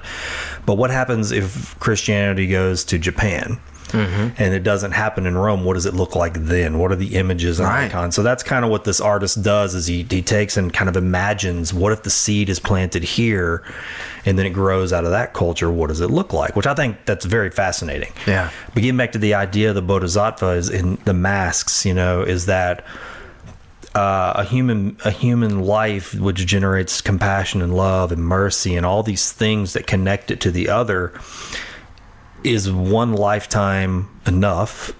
And then also, is that energy something that just continues to want to expand and wear a new mask? Yeah. And just continue to blossom and spread around. I was kind of on the way to work this morning, weird little things that jump out at you in these contemplations, but I was walking along our sidewalk, and our grass is, this time of year, it's very hot, so it needs to be cut constantly. Yeah. And so I always am interested to see what's kind of out in the lawn, because it's kind of like shifting sands. And today the light happened to be just right, and I saw some strange little sprouts kind of just running in a line across the yard with a different color leaf. I don't know what the plant was, but I just had it was just a cool feeling. I was like, they're only going to be here for a time. Yeah. I don't know what they are. I don't know how they got there. They could have blown on the wind and just scattered in my yard. They took root, and they've arisen, and they have a different color than everything else. They're still green, but just a little off green from what's normally there. And the light danced on them, and it was beautiful. And I know once we cut the lawn, I may never see those again. Right. They'll be gone. They may not go to my neighbor's yard. That might be it. Do you know what I mean? Yeah. And that'll be the shifting sands of the grass, I guess, so to speak. I like that. But I was like, it's kind of beautiful, and sometimes that's how life is too. We got to be aware and appreciate when things rise up for just a time, and wear a mask for a little while, and then fade away. It's not good or bad. No, it just is. It gets back to what we started at. I mean, we can look at the lawn and think, oh, what is this invasive thing that is intruded upon my uniformness? Right, yeah. The nice seeds I've planted. And I'm happy, I know. You're driving down the road, everything is going just fine. You're listening to the new episode of Find the Good News in your car, and you're all stoked about trying out this zipper merge thing you've been hearing about, when all of a sudden you hear that sickening tap on your windshield that's just a little too loud. I've got some bad news for you. You've just got yourself a rock chip. Unfortunately, I've got some worse news. If you don't take care of that rock chip, it's going to turn into a crack. But I do have some good news too. You don't have to have a rock chip or a crack, because I've got a way for you to take care of it ASAP. If you go to asapglassco.com right now, you can stop that chip from winding across your windshield like the Calcasieu River. I used to be terrible about getting a rock chip, saying I'll take care of that later, and then later turns into this irritating crack that just spreads from one side of my windshield to the other. I should have taken care of it ASAP by scheduling a repair with ASAP Glass. ASAP Glass is local, right here in Sulphur, Louisiana, and they're mobile. Even better, you can get a quote right from your mobile phone at asapglassco.com. ASAP Glass is owned and operated by two of my best friends, lifelong friends, Dan and Kayla Smith. Dan the Glass Man will make sure his team of glass technicians gets to your job ASAP and make sure it's done right so you can keep that windshield crack out of sight. If you do get that rock chip and you don't take care of it ASAP, that's okay. ASAP Glass does complete windshield replacements. Remember, ASAP Glass is mobile, so you don't have to worry about finding time to drop your vehicle off at their shop. You get your quote at asapglassco.com. Make your appointment with Kayla, and then before long, an ASAP Glass van is on its way to your location. That's it. I know you're probably looking at a rock chip right now. Don't wait. Take care of it ASAP. Go to asapglassco.com on your mobile device and get a quote. That's asapglassco.com. And make sure to tell Dan and Kayla you heard about ASAP Glass on Find the Good News. We give meaning to, when somebody, a side glance from somebody, Yeah. What does that mean? They're judging me. Well, it only matters if we give meaning to it, Yeah. It doesn't, none of that matters. Yeah. We found some biodegradable straws Yeah. at the store, and so, I didn't know they could make those, but it's compostable. Yeah, I think they make it out of like corn starch or something like that, or even like I saw somebody making them out of mushrooms now. Cool. Yeah. And I've seen avocado seeds are being used to make utensils. Why not do it? Why not do that? I know people were saying all this hoopla about all our recyclables are really just going into dumps in other countries, but then let's just create stuff that can be that's biodegradable. That's what I told my wife. I said I got two. It's either durability or compostability. That's the two markers now for things we buy. It's like, is it going to last? And does it have many uses, or is it going to return to the ground? That's the two things. So if we can do that, then I'm good. If it's something we can reuse, then it's worth having it not be biodegradable. But if not, then we return to the dust. Why not everything we use? Yeah. Yeah, I think that gets back to what that seems to be a recurring theme in our conversation, is that struggle of man to like make lasting things. I mean, it's like, dang it, it makes me think of Fight Club. It's like, I got the couch, I got my apartment, I got this, and it's like, it doesn't matter. It does not matter. One spark in the wrong electrical outlet, and that stuff is a pile of ash. It could happen. You could be a billionaire, and then gone tomorrow. Mm-hmm. People will inherit. Your kids will have the money, and maybe their kids will blow it all. Just we all return. That what matters is within us. It doesn't matter. I am not saying that it's bad to be rich. Money, we need money to get around in this world, to get things and do things, support our family. But that's not who we are. That disappears as soon as we pass from this time. Do you have what does your friend group look like, Mike? I mean, like, do you have a certain friend group before And then you got a new friend group now. Have you had some that transfer, some did? I'm very curious because that's happened to me before. I don't really have a large circle of friends locally. Not really. There's probably one person that I can think of that's not family that would listen to me to a certain point, that would want to talk about it. But there's nobody locally that I can talk to. I've met friends online. That sounds weird, but I understand that or like-minded, and we share and talk. So I have people that I've gotten to know from Australia to Canada and Norway, but this is the first time I've ever been able to talk to somebody like this, face to face, straight up about this. Right. Like go right. That's not into family. That. You know. Yeah. That isn't forced to listen to me because I, buy them supper. I get that. I remember, and I mean, it makes me smile now because look, I mean, I say the same thing. In fact, God, I don't know why I get cringy about this, and it's not anybody's fault. It's my own thing. I don't do well when I perceive something as praise. Oh, right. I don't like it. Yeah, and I don't know why. Yeah, but I have people who go, "Oh, that's something." But when somebody like just doing this show, when people compliment it, like on one hand, I go, "Well, if they don't like it, if people don't like it, then the messages don't get out there." Right. So they really need the praise. So you need the praise, and you need them to like it. But then when somebody says, "You're doing a good job with that," and somebody the other day said, "Oh man, I just love these just enlightened conversations," and it's I immediately had to now they didn't know, but I had all this internal struggle immediately. It's like that word enlightened. I went, oh no. Right. Plain, ordinary, no one, salt of the earth, just like everybody else. That's where I go. That's the truth of the matter. And I always want to make sure that whenever we're having an elevated, Natalie Cormier used the term elevated discourse. When you're having elevated discourse, which I loved. Yeah. I was like, ooh, I need to remember to say that again because it's important. I was like, no, this isn't enlightened. It's elevated discourse. And so when we're having elevated discourse, it's very important to always remember that ordinary, plain people can have elevated discourse. Of course, that's what we are, and that's right. That's what we're doing right here. Yeah, I don't, and so I wonder. I remember, and the reason I say that is because back in my 20s, which seems like a long time ago, when this thing happens and things just shift, I remember coming home because it happened so quickly. I remember coming home and telling my friends, like, something happened and I don't know how to explain it, but nothing's going to be the same.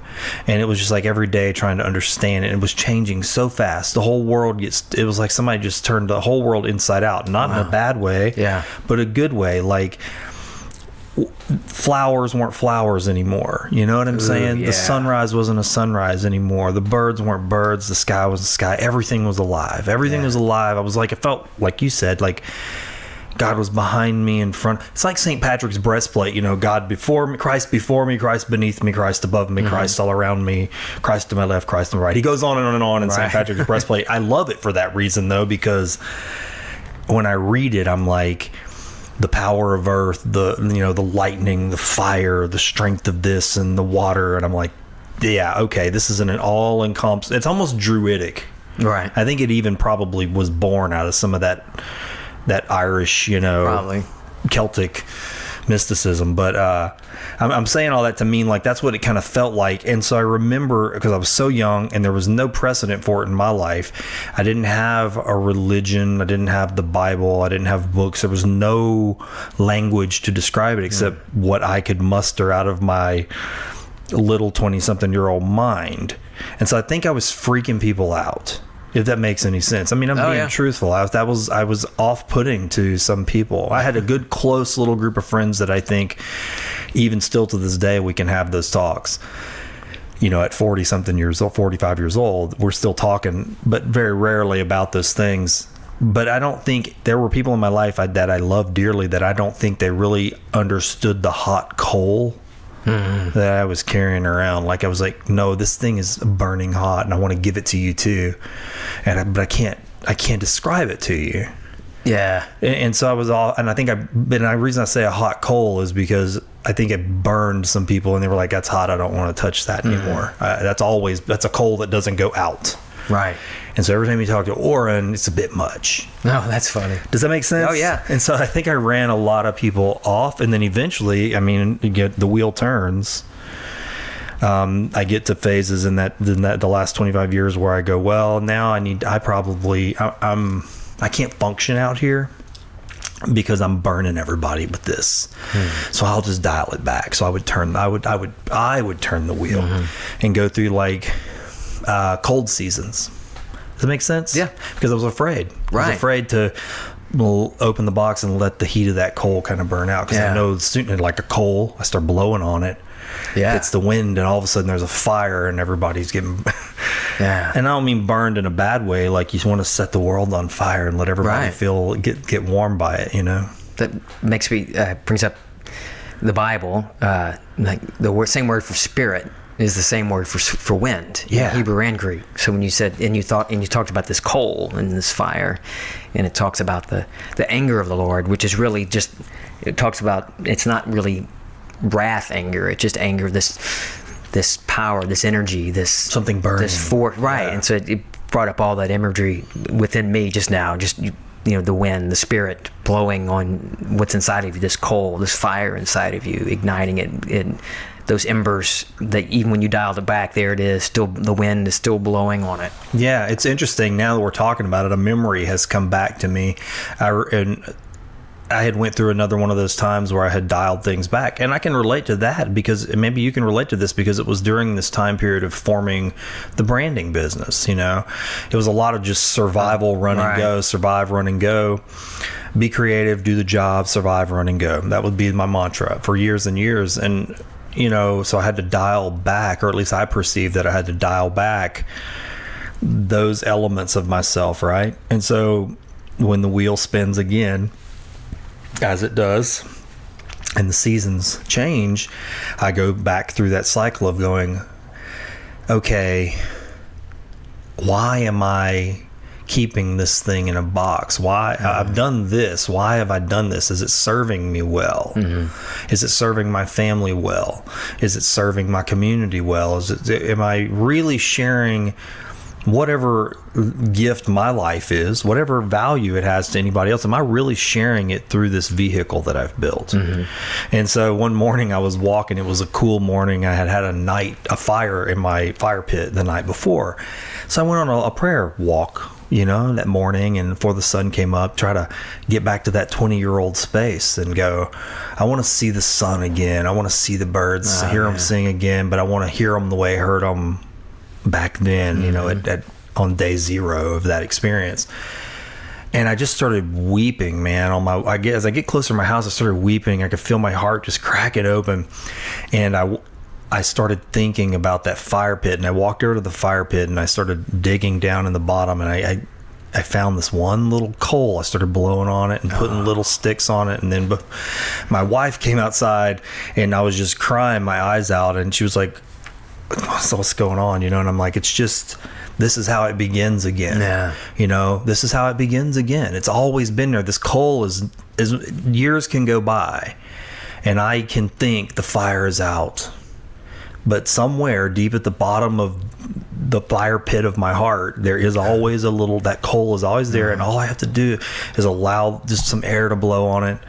And one little piece of my life at a time, small stuff first, I can put that stuff back in. And then as I keep adding, I can throw full logs of my life back into this thing and have a blazing fire again.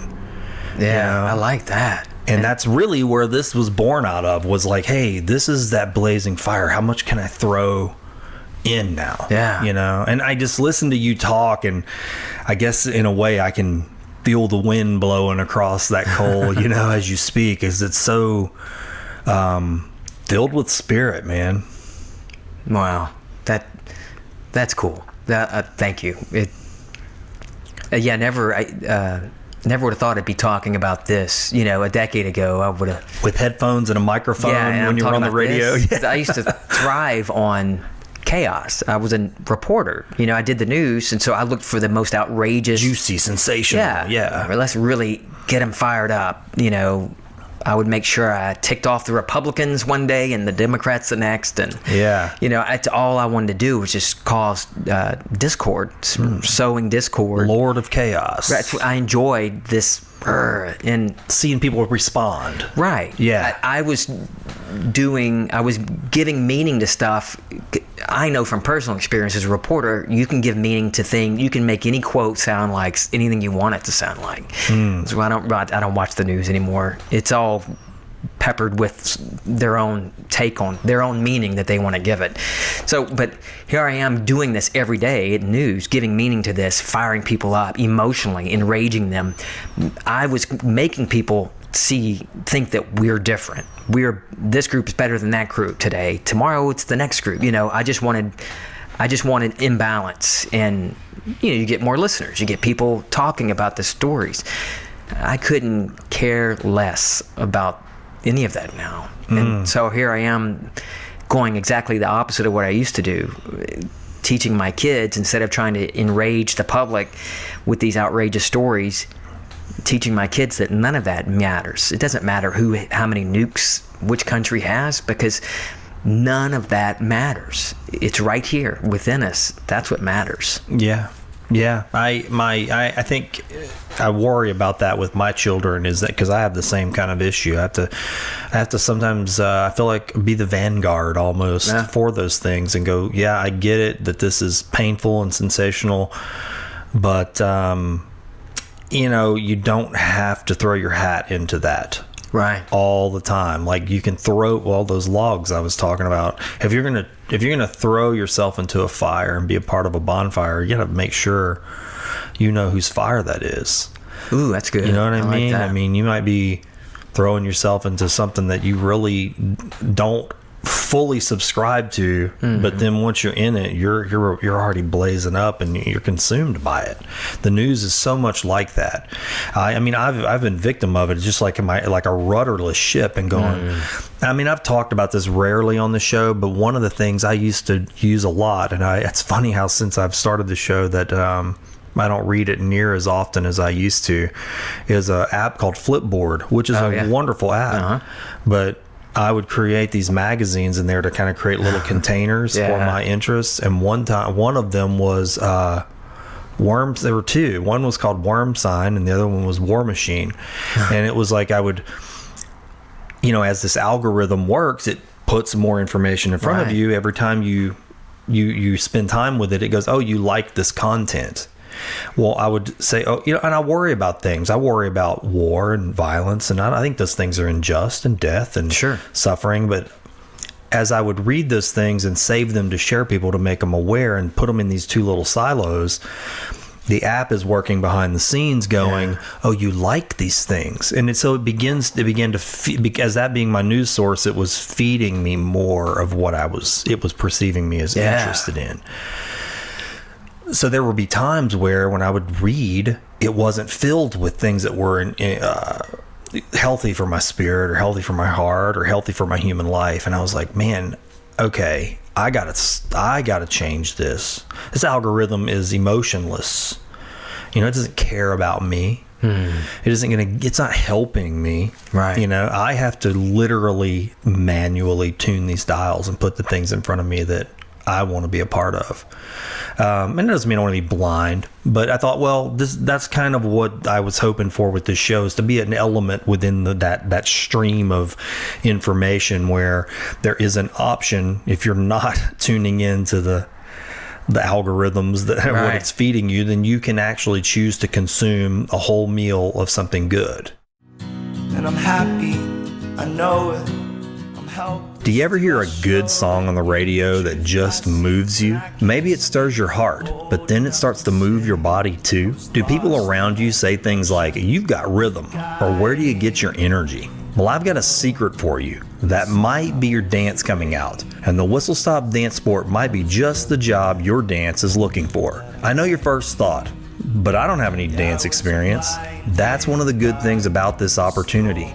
You don't need years of dance experience to do it. What Whistle Stop Dance Sport is searching for is a multi-dimensional talent. What does that mean? Okay, I'll tell you. You see, dance goes far beyond formal training, though that is a plus. Being able to dance means you can take life by the hand and let it put one arm around your waist and move to the rhythms that flow your way. To be a dance instructor at Whistle Stop Dance Sport, you'd need to have experience working with children, good rhythm, positive energy, and a personality for people. Dance Sport works to enrich children's lives by offering social, emotional, behavioral, and cognitive skills that naturally build confidence. Through dance, these children develop self-esteem, express themselves creatively, and strengthen critical thinking skills. Does the thought of affecting young lives in a positive way stimulate your mind, your heart? Do you want to do something that matters? Something that could really change the course of a young person's life? Then maybe that's why you heard about this dance instructor position with Whistle Stop Dance Sport.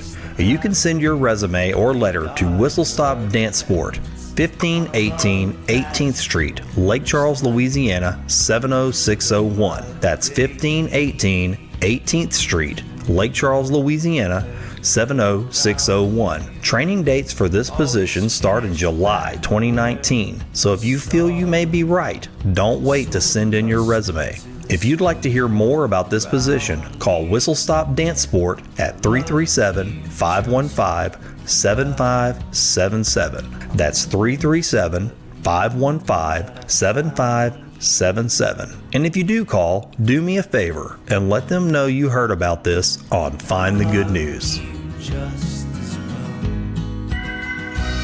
That's why I love talking to people like you, because it's an opportunity to get the whole as much of you as they can, you know, in one good sit down and go, man, I would not have known. I mean, I wonder how many people would fully know, like how hard it was for you in the space you were in. Yeah. You know, like really, you know, they think Mike Brignac, wasn't he on Fox? Yeah. You know, and then, you know, why doesn't he do that anymore? They look you up and then they see your picture and they may not really ever know like what happened. Right. Like how things just shifted.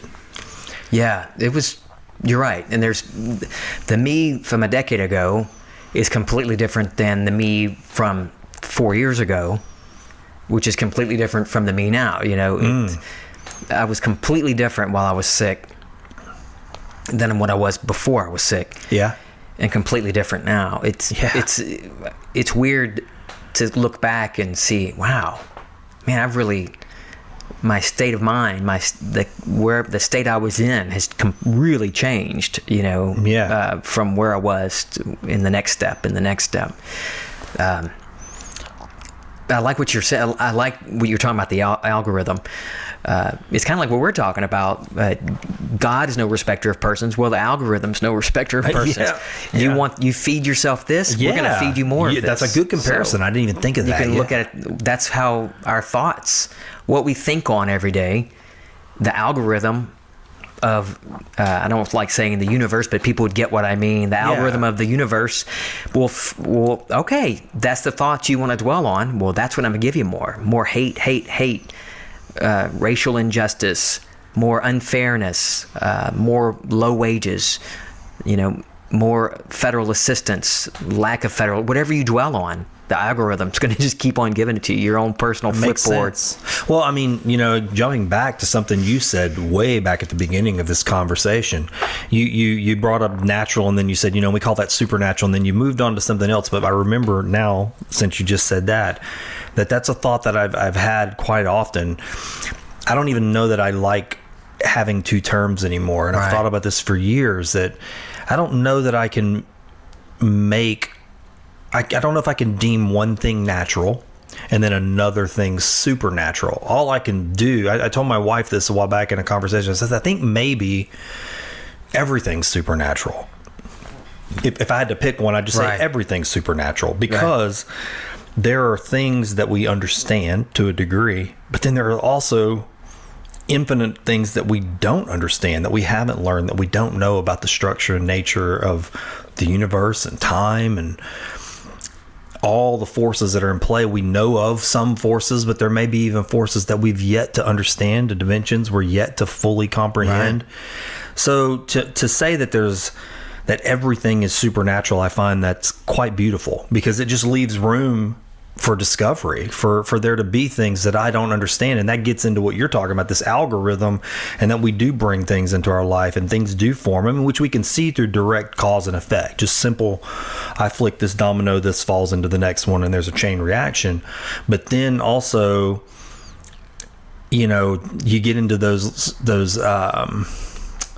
thoughts about consciousness and what is consciousness and what is me in my mind and in my being, all these different elements that make up me as something born out of this universe within the powers and forces that we do understand, and then the ones we don't, that I am still affected by what's happening. Right? I mean, I guess what I'm saying is there something that we just don't understand, that we can't perceive, a cause and effect beyond just I knock and it makes a sound? I think, does something happen? Is there something connecting, a force, a power that we're permeated by? I don't know. I mean, I'm getting into kind of Star Wars territory there, but I mean, I've just had those thoughts that it is pretty beautiful when you think about it, and it's cool that we don't know, and it's almost like it makes you want to laugh and dance a little bit. Yeah. You know, to go, this is kind of awesome that I don't know, and I'm just this thing that arose up. I can jump up off the ground. A blade of grass can't do that. Right. You know, it's firmly attached to the earth, and you pluck it and it dies, and I can jump away from the earth and still retain my life to some degree, and have thoughts and think things and be a part of this beautiful thing, you know, and affect it in some kind of way. That's pretty, I don't know, something beautiful. It is beautiful, yeah. I like to look at it that the universe is part of me. It's within me. All of my experiences are within me. God is within me. Heaven is within me. So having the universe within me is not that big of a leap, because everything is within heaven. God created everything. God is in all and through all. And nothing was made that wasn't made by God. So, and God is living inside of us. So shouldn't all of creation be living inside of us too? There is a connection. Without us, there would be no universe. You know, that we're all part of this. It's this conscious creation, all of this. It's all within us. The way I tell my kids, and I like to contemplate, is that everything was within. And I'm not saying it's within, you know, this, I don't know how 7 5/8 inch, you know, size hat size head within this physical form, but within me as a soul, as this aspect of Mike, you know, and it's but within you too, because we're all one. This reminds me of something I heard a Hopi Indian elder say one time, and he was kind of chuckling. He was having a conversation with somebody else, and they were having a similar talk to us, but he said he laughed and he said, we're all eyes in the same head. Ooh, I like that. And he kind of smoked his pipe afterwards, and I was like, I like that, and that stuck with me. I mean, I was probably 25 years old when I heard that, and I was like, man, we're all eyes in the same head. And, you know, and it's like, Jen, it's like somebody online was talking about this, and I was like, you know, it really gets me thinking about that. Is there anything at all without something to see it and perceive it? Is it even there? Right. You know, it's the old, if a tree falls in the woods, what sound does it make? You know, or what's the sound of one hand clapping, and all those Zen things, you know, and it makes you really wonder. And I mean, this thing can be thrown away as a joke, but if you really sit and think about that for a little while, I think there's something pretty great to be discovered in that. I mean, is there anything at all, if there's no thing with all these senses that we have, eyes, ears, tongue, skin, brain, to see it, feel it, and then honestly to even contemplate it, begins to form. And it's like an artist being able to look at its work, you know, without something to perceive that. It's just not there. Ooh, yeah. Or what a beautiful thing a human being is in that regard. Not to set us above any other life, but I mean, it's just something special about to have obtained human existence. That's something pretty amazing, man. And I think sometimes in this culture we live in, and I don't know how you feel about this, but I've had a sadness that kind of rests on my heart a lot, and it's like I do see that a lot of times we're almost like a culture of death, that we propagate more death and more decay. Well, even like what happened to you. I mean, we push forward processes that man makes that really hurts life, that are not pushing life. They're actually detriments to life. Mm-hmm. And so I don't know. I get sad about those things, and when I see that kind of language in the culture, I don't know. I don't know where I'm going with that, but I sit across from someone like you who's been through that. I mean, you've been through that cycle, and you came out the other side with these just bright lights. Yeah. Well, man. So what's next for you? I mean, you're not in media anymore. I mean, what are you doing with your life, man? I mean, what's going on? I mean, that's that loaded question that people ask. Like, so what are you doing these days? Where are you working at? And usually my reflex answer has been whatever I want. I like that. I really enjoy my family. Enjoy spending time with my kids. I love cooking. I love doing all the things I used to not be able to do. Use a sharp knife, cutting vegetables.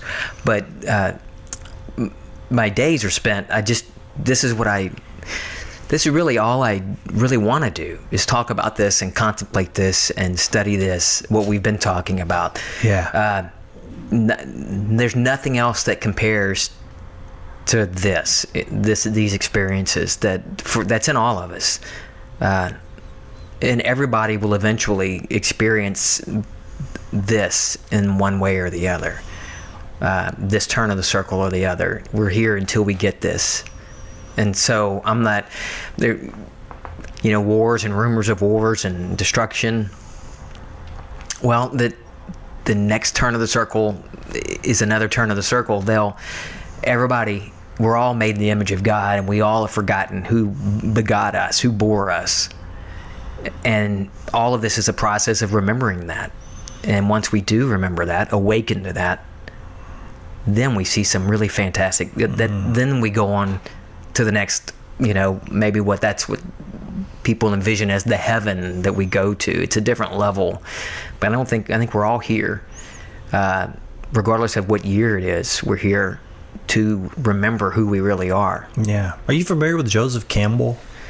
Yeah. Mm-hmm. Yeah, I mean, he's a lot of what you're talking about. I mean, you'll see a lot of that in his works.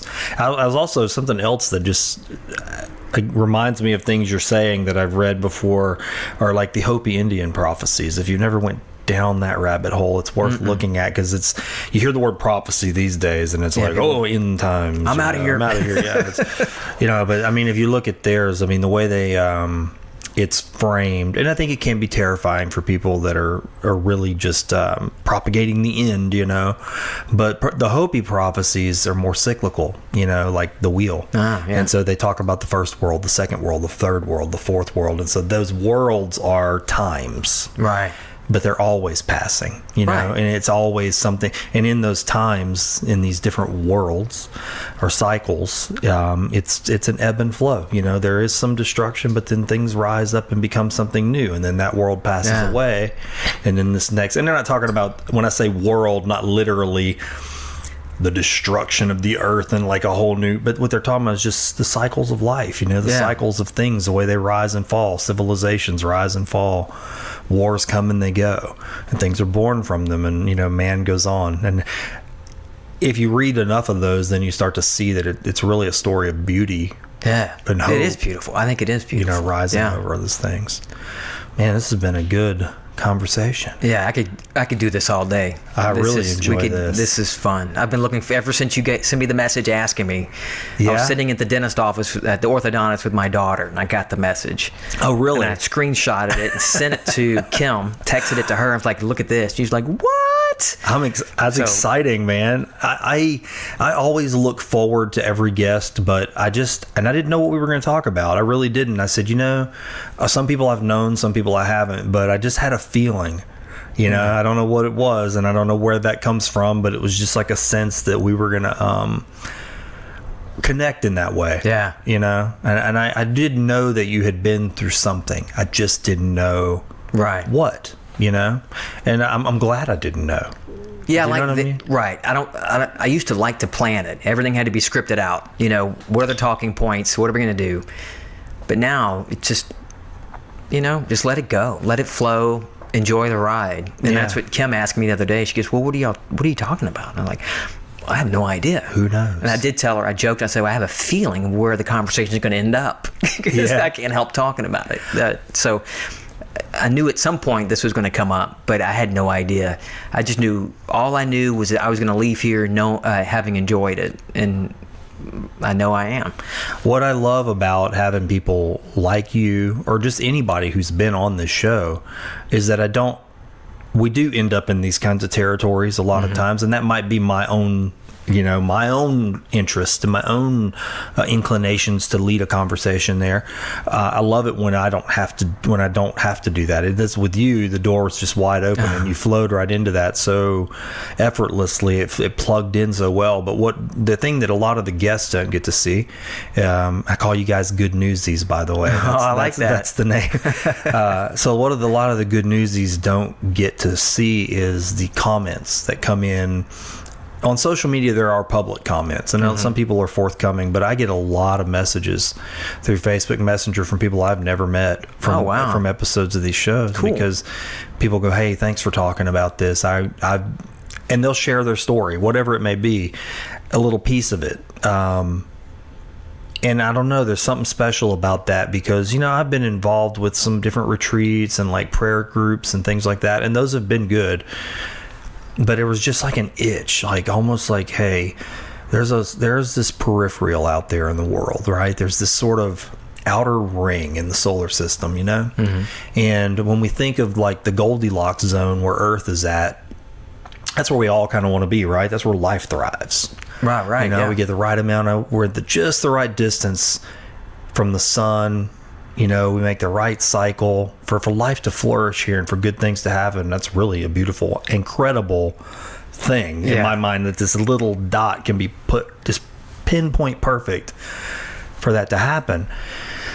But what about those outer planets, right, that don't support life? They're not getting enough sun. They don't have the right environment. What about, are they just garbage? Are they just out there in the rings, you know? Does nobody care? I mean, we know they're there, but do we really... You know, life ain't there, so, you know. But do we care? Do we really care? I mean, and I guess in a way that was kind of what that itch was for me, man. It was like, yeah, people who are here in this close circle are getting that Goldilocks zone, and that's good. They've made the choice to come inside this circle and be in this orbit with the sun, so to speak, and get the right amount of light. But there's people all over that are in the outer rings, man, out there alone in the dark, cold.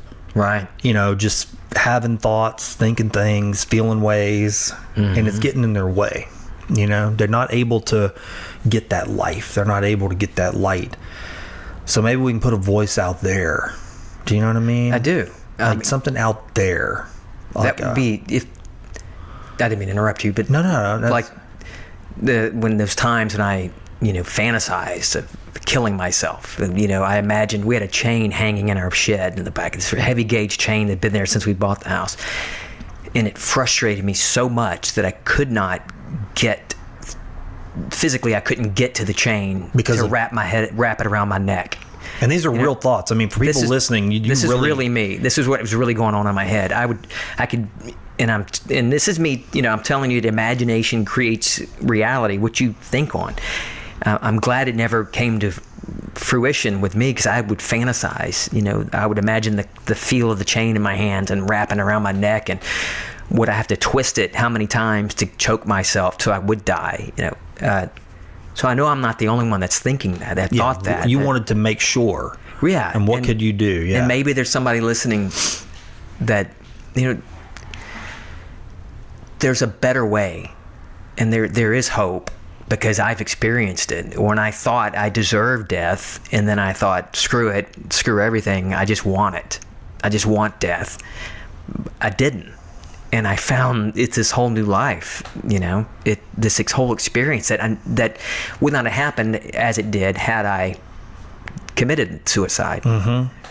I just want to give hope to people that, and not just about suicide. That's just one point. Well, that's darkness, but being in a dark space. There's we all go through those times of darkness, but we all eventually will come out of it. Come out of it now. I just want everybody. I just want everybody to come out of it.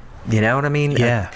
To experience the warmth of the sun on their face and enjoy the thunder and the lightning on those days too. Enjoy all of it, because it's all beautiful. We're all made in God's image, and we all have God in us. We're made in His image and the pattern inside of us. Paul says that follow the pattern of my words, talking about Jesus Christ, the like a pattern, a stamped image, a seal of God, of how to believe and how to act, not in any particular religion, but just to know that the pattern, this power and wisdom of God is within us. And as dark as it seems and how awful your life seems, you can change that like that in a moment. It can all change. Man, I don't think I have anything to add. Sometimes it's better to just be silent. That's beautiful. And I'm happy, I know it. This episode's Fishing for Goodies Fishbowl sponsor is Brimstone Museum and Henning Cultural Center in Sulphur, Louisiana. I don't know what you look for when you travel, but one of the things I look for when I'm putting together my itinerary is a unique museum or gallery in the city I'm traveling to. I do this almost every time I go to a new city, but if I'm being honest, I'm guilty of not always doing that very thing right here at home in Sulphur, Louisiana. That's really a shame, because we have one of the most interesting, historically relevant, and culturally rich corners in any city in the country about 2 minutes from where I'm sitting right now. I'm talking about the Brimstone Museum and Henning Cultural Center. Have you ever really thought about why our city is named Sulphur? They've got a permanent exhibit on the history of the sulfur industry that answers that simple question and more. You really get a full scope of just how important the sulfur mining industry was to the development of Southwest Louisiana and the impact it had on the rest of the world. Yes, the rest of the world. On the same property, right next door to the museum, is the Henning Cultural Center, presenting some of the most interesting, modern, and culturally relevant local art shows I've ever seen. My dear friend Tom Trahan and the Brimstone Historical Society have really worked hard to give us this treasure, and it's a multifaceted jewel that I plan to take advantage of more often. You don't have to wonder what their hours are, or how to get there, or what shows are coming up. Just go to brimstonemuseum.org like I did, and subscribe to their mailing list right there on the homepage. That's brimstonemuseum.org. Tom will make sure you start getting the announcements for each and every new show at the gallery. But you don't have to wait for the mail to arrive to enjoy this historical local treasure. You don't have to be guilty, like me, of overlooking a local wonder that conveniently sits next to the Grove, one of the most beautiful walking parks in Southwest Louisiana. Drop in and say hi to Tom for me. Tour the museum and center, and make sure to tell Tom that you heard about Brimstone Museum on Find the Good News. Now, let's take that dive in the fishbowl. So, on that note, you know about the fishbowl. Yeah, we are going to do it, right? Yeah, we're going to do it. You see it sitting there. Yeah. So, you know how it works. If you listen to the show. Full three. And you know the difference between what's in there, like tactile feelings. Oh, no. There's different things in there. And I used to not tell people, but I do. I try to warn you so you know what you're getting. The paper slips that feel like fortune cookies, those are user or listener submitted questions. Okay. Some people like those better. And then there's these things called writing prompts and Edison cards. They're smaller, like playing cards. And then there's these big cards that are would you rather. So it's like a little game. Okay, is that a reading prompt one, or is that that's a would you rather? Okay. I'm going to pull the fortune cookie thing. All right, this one I'm not going to... Just go for whatever. Yeah, whatever. Not going to feel. I'm just going to touch. Does that make sense? Yeah. Perfect. Right. You got one of each. That's great. Excellent. That's great. Okay. All right. This is a listener submitted question. Are you a pacifist? That's a good question. Yeah, it is a good. No, but I'm not a pacifist. I'm not a warmonger. I'm not anti-war. This is gonna sound nerdy or maybe, but I'm pro being. Okay. There is when you start to realize that we're all one, then the need for war and battle, it doesn't seem as apparent. And I'm not one that's going to go out and protest for peace, because I'm not at war with anything within myself. I'm not warring. Protesting and fighting for peace is no different than fighting for a battle. It's just right. You're still at war, and to be either one of these, to label myself as a pacifist or a warmonger or whatever, is to say there's something outside of me that dictates that I ascribe to. It's all within, and if there's not a war within me, then I'm not going to experience a war outside of me. This is a hard question for me, and I'd like to go further on this one if you got a second, because I got time. This one fascinates me more than nobody's drawn that one before, and cuts to a lot of things that I hold in my heart too. And I'd love to just go off into some scenarios. Do you feel like I think of that word pacifist, and I think someone can go just general umbrella pacifist, right? Okay, that means that in all circumstances, you would always turn the other cheek. And I wonder, I think about this a lot. Like, I always ask myself and paint little scenarios in my mind just to think, like, where are my lines at? Because I would say I take a first do no harm mentality for most things, but then I do sometimes encounter brackish territory, right? Where I go, I don't really want to do harm, but at the same time, I'm being met with maybe, let's say it's a physical aggression or intrusion on myself, my person, or someone that I love, or people I don't even know, but maybe they're being imposed upon in a violent way. Right. Then I go, am I still a pacifist if I rise up to put myself in harm's way or defend them and have to use violence in that regard? Good. So I don't even know, for me, if that question is always about war necessarily, but it's more about those gray circumstances where I go, look, as a general rule, I don't want to harm beings. But I mean, you can only go so far with that, because I go drive my truck, I'm harming beings, right? I mean, to some degree. Right. So you can get the love bugs. You've killed so many love bugs. On your windshield. You can go so far with that, and you go, okay, that's tough to do. But I don't know. This one scratches at me. I think about it a lot. I wasn't a fan of the question. Because it's complex. Right. And I just picked the one aspect. But like you said, I'm glad you brought it up, because I have no problem defending my family. There's not a moral question. We're here, I've talked about it, we're all one, and we're still individualized aspects. We're still different people on this earth. It's not like I'm looking at myself every day. I'm not so if somebody I'm not it's not abhorrent to me for some physical force to be used in defense, certainly of my family. And I will kill a bug. I have no problem. And I don't mind eating meat. I'm not, you could go that far. The pacifist route could take you down. No, don't kill. Apologize to the vegetables before you cut them. No. You're not like at that. The Bible says, all of this is clean. You can eat anything. Kill and eat. And so I enjoy the fruits of this earth, whether they be vegetable, mineral, or animal. So I have no problem. I think that's a good thing to talk about there. I mean, I kind of agree with that. And I'm going to use the word sinner, whatever word people want to apply to this. I mean, I tend to, there's a guy I used to watch on this show. I liked it. I used to love these outdoor survival shows, and there was one called Dual Survival. And I really went down a rabbit hole with this guy, and I still like him today. The show's not out, and he's not on it anymore. His name's Cody Lundeen. I don't know if you're familiar with him. Should look him up. Interesting cat. But he's the same thing. He eats meat, and and he hunts rabbits and all this kind of stuff. But the thing is, his attitude about it is more, I guess he takes a sacred attitude about it. He doesn't say a prayer over everything he kills, but he understands his place in the world, like right?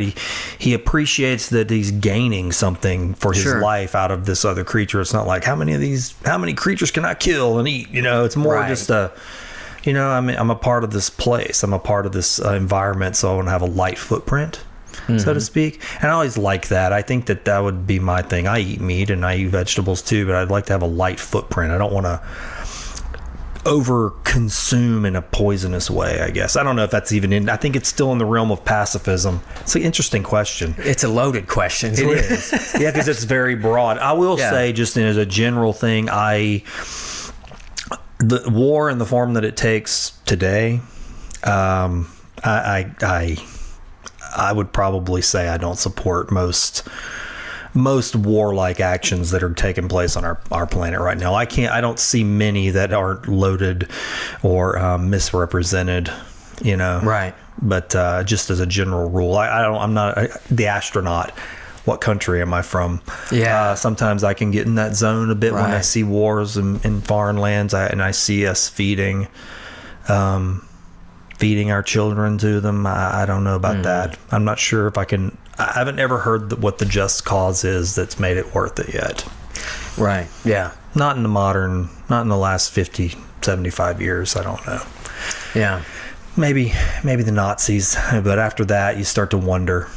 Well, that seems to get blurry. Yeah. Is there a financial reason? Is it just pride, ego? That's, we're better and we're going to prove it to you. Or is there a financial? Is somebody, and I'm not stepping into that quagmire of conversation. Well, you can get to. I know people. There's always profit. Somebody's going to profit. Companies profited during World War II because of the production here. And the oil industry, refineries, all of that came out after World War II. So I'm not saying that. It's just there's a lot of things, and maybe it's just because maybe I've just been subjected to too many, cool movies about corrupt government. And you're like, oh, there's something going on. Yeah. No, I know. I understand. I mean, I struggle with it too, because I watched in my life 2 times, within the same person. With my father, who is a staunch Marine. I mean, he was very proud of being a Marine, which as he should be, accomplished something very hard, to put himself to the test, and he came through. And he also, enlisted during Vietnam. He wasn't drafted. He chose. I mean, when he was in high school, that was his decision. He was like, I'm going to fight in Vietnam. And he made that choice.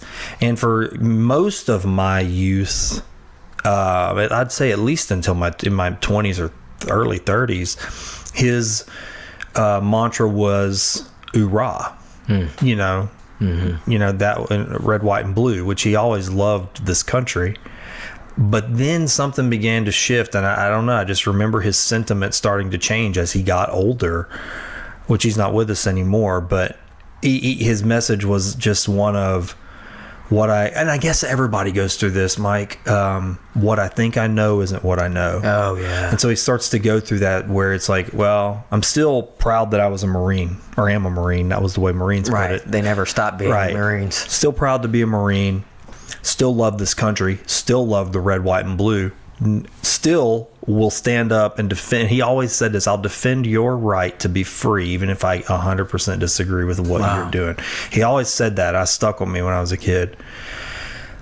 But he wasn't so sure about the wars. And I could tell. And it was things he would say. It's just his message just shifted. And I was like, so even the dial turns, the season pass, So I don't know. I mean, I even these boiled in the red, white, and blue warriors that get thrown into these battles, I think even they sometimes wonder, you see it happen. Like, what are we doing? Right. Is this, are we fighting for, we say it all the time. Right. I'm getting way off in the weeds here, but we say we're there fighting for our freedom. And this is unpopular, what I'm saying right now. I'm going to let you say it. Yeah, it's very unpopular. And look, I'd tell anybody who thinks what I'm saying is unpopular. I mean, look at my arm, man. I got an American flag on my arm. Okay, I love this country too. I love the ideals of it. I don't always love what we've done. And I think, when I hear they're fighting for our freedom, I want to question that. Yeah. And I don't mean that to belittle the soldiers' sacrifice. It's a saddest thing, and they deserve every honor because, honestly, they've been thrown into situations that most of us would just run from. I would not do it. Yeah. So I admire the courage it takes to. Oh yeah, and they deserve every honor and then some. For every sacrifice and suffering they've made, and some of them that have lived and not died who also suffer. But to say, that just going to war, that they're automatically being sent to fight for our freedoms, I don't adhere to that. Right. Well, I agree. But I admire their duty, their oath to, their dedication to the duty that they've sworn to, that regardless, they're still going to obey the commander-in-chief. It's still that integrity that the soldiers have. That's what I admire, and that courage, because it's not up to them where they're sent. Yeah, no, right. I mean, it's not their... Some things, I've seen some actions, some operations around the globe that don't seem to be directly protecting me. Right. And not just protecting an interest, a financial interest. Right. But I admire. I had my grandfather fought. He was an engineer, built bridges, little pontoon bridges ahead of the troops going through France and Germany in World War II. My brother-in-law retired as a captain. He went to West Point. I got in the family, but I would never do it. I wouldn't enlist. That's just not something. So I admire that courage, that strength of character to put themselves through that. My sister went through Army Reserve. My little sister, she went through boot camp. I would never. My dad was I joined the Army, and my dad was mad about it. He told me something that I adhere to, and maybe it's just because I have his voice echoing in my head. I don't know, but I do think about it quite a bit. He said, and I was like, why was he angry? And he told me, he said, I don't want you in the military. He said, that's why I did what I did. He said, I don't want you to have to go to war. I didn't go to war so my son could go to war. Oh, yeah. He said, that's not why we, that's an interest. I was like, man, that's stuck. Wow. Like, you don't go, I wonder sometimes how many soldiers think that. Or men like my father, do they all end up at this point like that where it's like, I went and fought and suffered and did all this just so what? My children can go to the next war and then my grandchildren can go do it too. That's why I think sometimes when I think of World War II and you go, okay, we're going to stop the Nazi. That was a clear enemy. That was different. But today, is that what we're doing? I think my dad was really upset by that. Just in those words, I remember his tone. It was like he was angry with me for not respecting his sacrifice as a soldier. And I almost sometimes even think that might be why I take the view I take. Is I go, well, am I respecting my father's sacrifice as a soldier by propagating war? Or am I actually respecting his sacrifice for him going to war, a miserable war, by saying enough? Yeah. So we don't, I get what he's saying, but we don't have to do that. Why does every generation have to do that? It's like we all have to have our own. Yeah. If nothing changes, what's the point? We're just sending kids off, we're just going through these cycles. And I don't know, it's something it kicks around in my brain. I don't hope people don't rake me over the coals for the things I've said, but that was all Oran talking. Yeah, that's me. That's me. I mean, and look, I'm not some, again, I'm not walking around putting flowers in the barrels of guns and stuff like that. That's just stuff that I wonder. What's the term? Pinko commie? Liberal? Yeah, boy, whatever label, I'll take it. I'm somewhere out there. Yeah, I don't care about labels. So to answer the question, yes and no. Pacifist. I love the fishbowl, man. It is, yeah. I've been thinking about this. I told you about how the first time I saw, I was listening to your podcast and how I imagined being here. Yeah. And so I've been imagining the fishbowl ever since. What do you think about the fishbowl now that you're looking at it? Fancy. Yeah. I like your sticker. I like your stickers. logo. You must have gone to a good branding guy to get that such a cool logo. Shoot, man, we try. All right, this is the. I'm gonna do this one first. Okay, this is from the writing prompt Edison thing. Things you'd make. Is that 10 things I'd make with it, or just? Well, okay, just name a few. That is honestly the way that works, but we don't use it that way. Okay, because that's just one question. Yeah. Mm-hmm. Okay, what would I? If the 3D printer could print anything, I would print. Is that what it says? No, but I'm changing it. Oh, okay. That's good.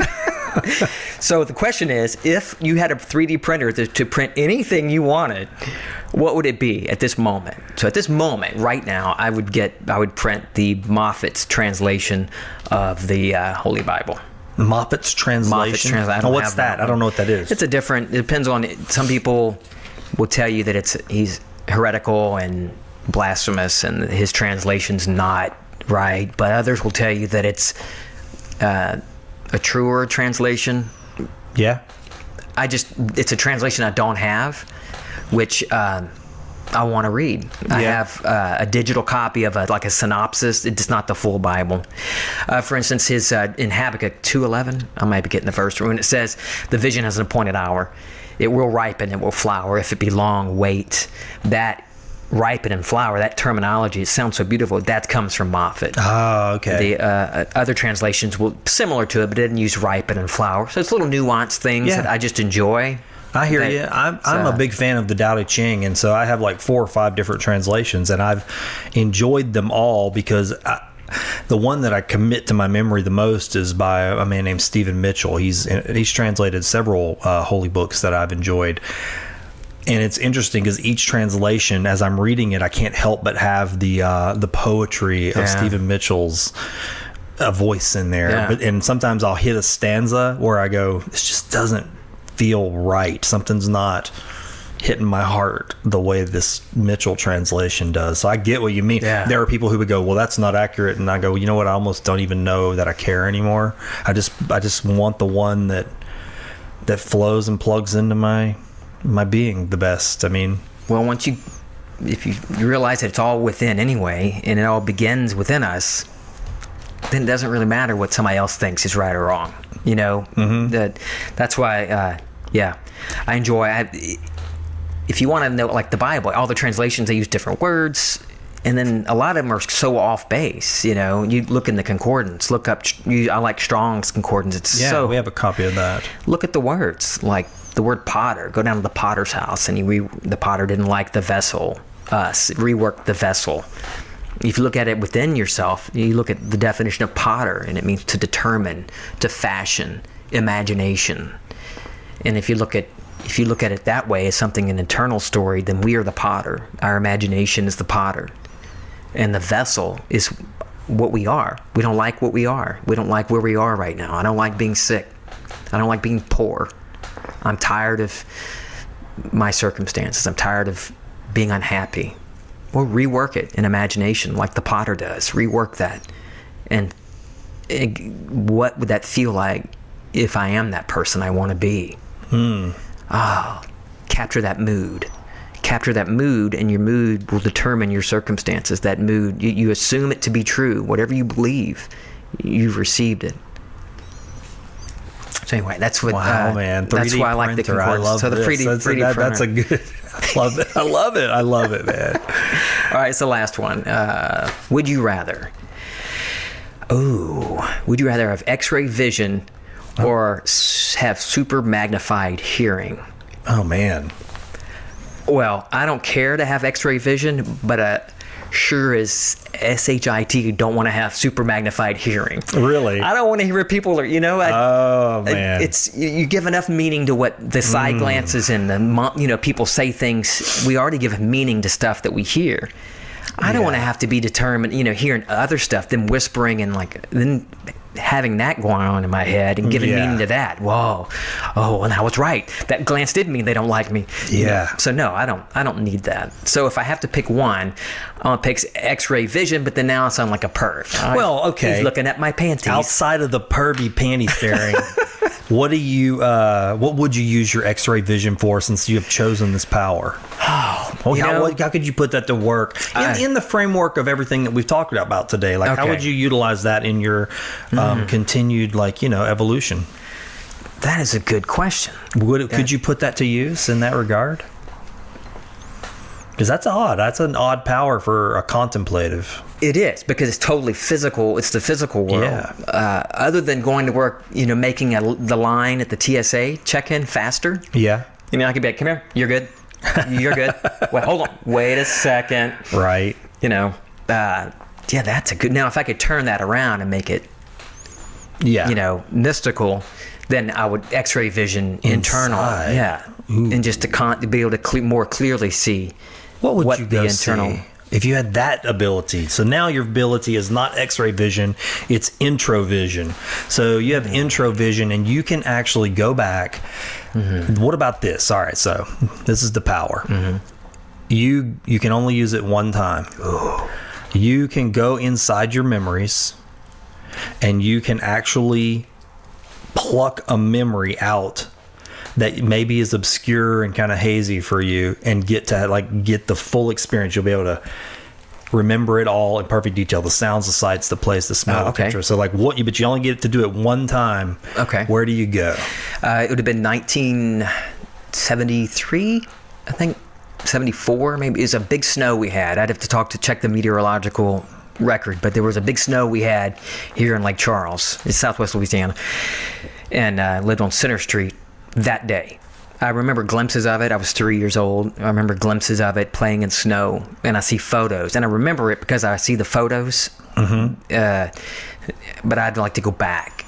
I loved that little house on Center Street. Yeah.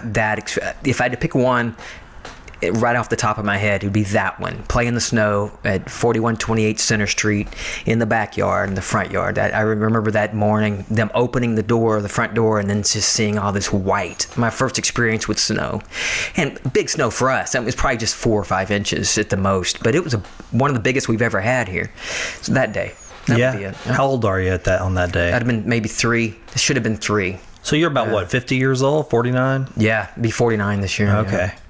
Wow, man, that's interesting. So there's something just special about that for you. Yeah.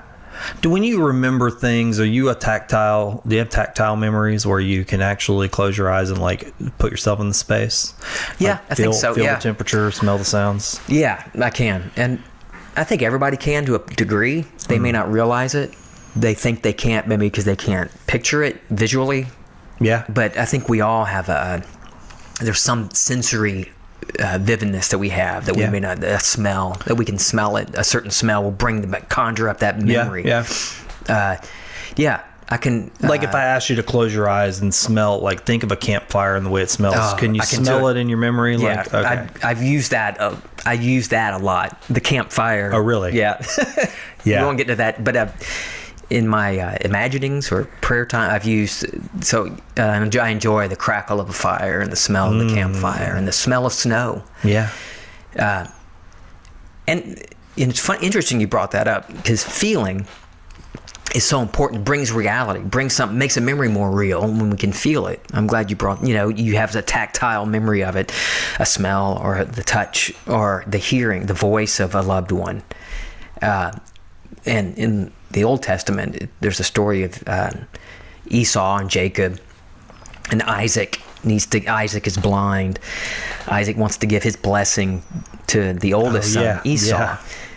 And if you look at it as an internal thing, not historical, secular history, but just as something internal, you look at Esau as our outside world, what we see and experience, because it describes Esau as having hair and, being like us. Jacob is smooth-skinned, and Jacob means supplanter or replaces, the one that replaces. So if you look at it all within prayer as an aspect of prayer or imagination, we do what Isaac did. We close ourselves off. We're blind to the outside world. We're blind to Esau, the physical world. And what do we want? We bring in Jacob in our imagination, whatever that desire is, whatever it is we want. And Jacob became real to Isaac by putting on the clothing of Esau, put on his clothes, put on animal hair to seem real. What wasn't real became real to Isaac. Isaac was blind to the outside world, but he felt it. He felt Jacob as real as Esau, and he got the blessing. So just an interesting way to, it's all about, if you look at feeling the in our imagination, the touch of it, the sound of it, the smell of it, and it makes it real, whether it's a memory or something we want. But you pull that in and use your sensory vividness that you can conjure up in your imagination to make whatever it is real. What would it feel like to be, a lot of people, they think, I want to be a millionaire, I want to win the lottery. Well, what would it feel like to just have plenty? You're not bill free. People say, I want to be debt free. Well, I pass people, every day that are debt free, but they also don't have a home or a job. They're being afraid of debt isn't that. Maybe think of it as I just want to be financially secure. Well, bills aren't a problem. Yeah, I got bills because I do things. I have fun. I enjoy life. So what would that feel like? How can I imagine that? And in my imagination, let me contemplate that. What would it feel like to be just financially secure? I'm not worried about the bills, and we have plenty. My kids are fed, and we do what we want. We have fun. Life is fun. How does that feel? How would I see the world? How would I react to the world? How would my friends see me? All of this is like Isaac bringing in the reality, like Jacob being clothed in the reality of the wish fulfilled or the desire. I can't get over the fact that the man sitting in front of me is saying life is fun. Hearing your story, and I just keep thinking, this is the same man. And I think it's important. I'm saying this for people listening, not for you. Maybe it is for you, but just for people listening, because we talked about those people in the outer planets. Right. That you're saying life is fun, and your face is bright, and there's an animation to you and a joy on your face. And this is the same man who told me that he was using his imagination to think about how many times he needed to wrap the chain around his neck in the shed. That is where you were, and this is where you are, and you're filled with light and joy. So I say that because it's a hopeful story, and it's a real story of a real man that and I don't mean this any slight, is just as ordinary and as plain as anybody else. You're every man, you're everybody. Shorter than most too. I'm 5'6", so I just love that. I love that. And I love where this fishbowl went, man. Yeah, right. You don't expect that. I think it seems like it's like a board game, and it's going to be answer the question, what's my answer? And there's a right and a wrong, but you get in there and it's a great way to crack into some new territory at the end. I had a few. I'm like, okay, my favorite poet. Which one's my favorite poem? Some things I knew, like, okay, kid, ask me this. I know that. That's easy. But, it's not what you expect. I didn't get anything I planned for. I know. I did. It's very rare that somebody draws something and says, oh, no, I don't want this one. It's only happened once, but they ended up going back and answering it and doing a fourth question. So I'll just give you the three answers that I'd prepped. Yeah. Matthew Arnold, green, and popcorn. So your favorite. So what are those? Matthew Arnold. Who's that? The author of my favorite poem. Lines written in Kensington Garden. Green. Actually, orange is my favorite color, but I like green too. Yeah, I know. And popcorn, favorite snack. Oh, well, there you go. Those are easy, man. Yeah, I'd planned for the easy stuff. Yeah, that seemed like that pacifist one really got us in a crack. Yeah, we pulled ourselves out of it. Oh yeah. I ain't afraid of no crack. No, shoot, man, you gotten in a crack and you came out the other side. What's the spiritual way to? Oh, every crack is just a valley through which we shall pass. Did you make that up? You got to watch out on this show with what you say, though, because as people know, sometimes you say things and that becomes the title of your episode. Oh, that's funny. So, you don't want this one to be called The Crack. Brignac's Crack. Well, yeah. Did you notice that with the episodes? Like that each one is called The Something? Well, and it wasn't until the second time I listened to Adley that I caught. You heard Wind Blown Seed. Yes. And I was like, that's it! It hit me. Like, that's where he got the name.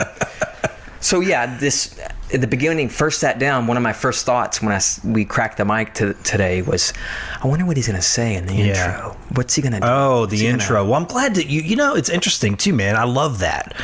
you're a listener, and I don't get to sit down with too many listeners. Oh, you will eventually. Times, you have so many listeners coming in. They'll be crossing, intersecting. Your I love that you have like opinions about things that you've heard, and that the little details. Because partly you make a show like this because it's something you want to hear. It's like, hey, I would listen to this. Do I want to make something that I would listen to? So I want, and you don't always know if that other people are going to like that. You did it. You did one for me. Yeah. I wanted a podcast that was local and interesting, and there you go. Well, and that's Oran. good to know. I'm glad to have had you come do this. I mean, and thanks so much for your time and just being really candid and open about the story. I mean, that you have to share. I hope everybody listens to this. I really do. I mean, I think there's something in here for everybody. And one of the things and I've talked about it a little bit, is it something that makes me kind of sad in the world is when I see or hear someone who's been hurt maybe by their religion, that they were maybe either raised in or maybe their family that surrounds them. Because I don't necessarily think religion's a bad thing at all. I love religion. I think that it can be a really good thing. I've gotten a lot out of varieties of religions. But I do see sometimes out in our culture people who are hurt by religion, right? And they sort of get cannibalized. And what happens a lot of times is that instead of seeking love and community and maybe exploring what the nature of God may be in their life, they just go into a dark space, right? And go, I'm an atheist now. Right. The universe is a cold, dead place. And it's almost like an angry rejection, if that makes any sense. And I don't think badly of those people. I want to preface that at all. I don't have any thoughts about that, but I do feel a sense of sadness because sometimes I see it like destroy their awe and wonder at the possibility that there is this loving presence and bubble that is inside of them, and it permeates everything.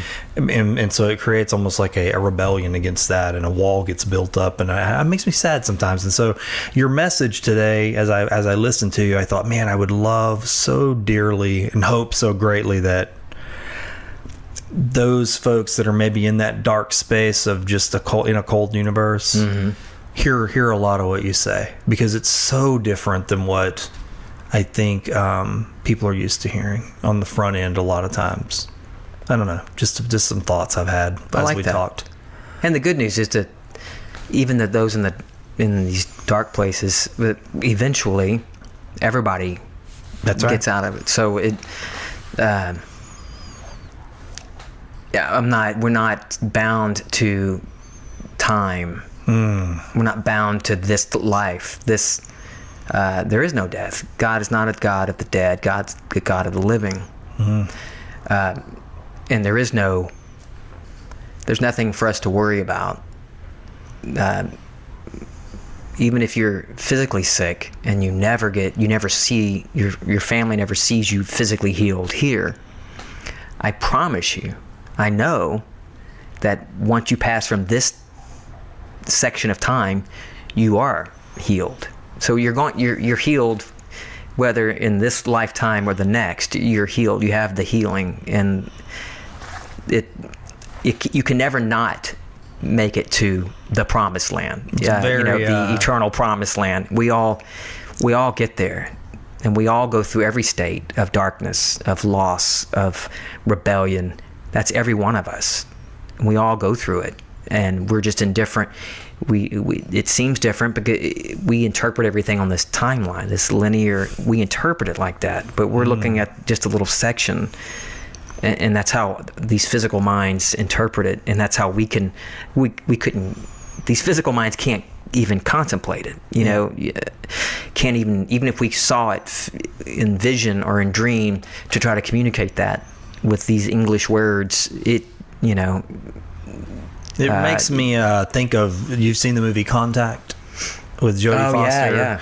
And they have the all this information that's coming through this signal. Yeah. And they're trying to interpret it and they can't. And then finally, it was the physicist in the show who came up with it, that it was because we were looking at it linear, like flat. It was a multi-dimensional thing with all these nodes. Oh, that's cool. I don't remember that part, but yeah, and that's like, oh, it's dimensional. Well, that's what I was picturing. Yeah. That's what I was thinking of. Yeah, it's like you look up I'm not into geometry that much, but if you think of a point, a single point, but it's still part of a line, and that line is still part of an angle, and that angle is part of a plane, and you know, and then it all goes. Then you get into Tesseractville. You know, everything. Yeah.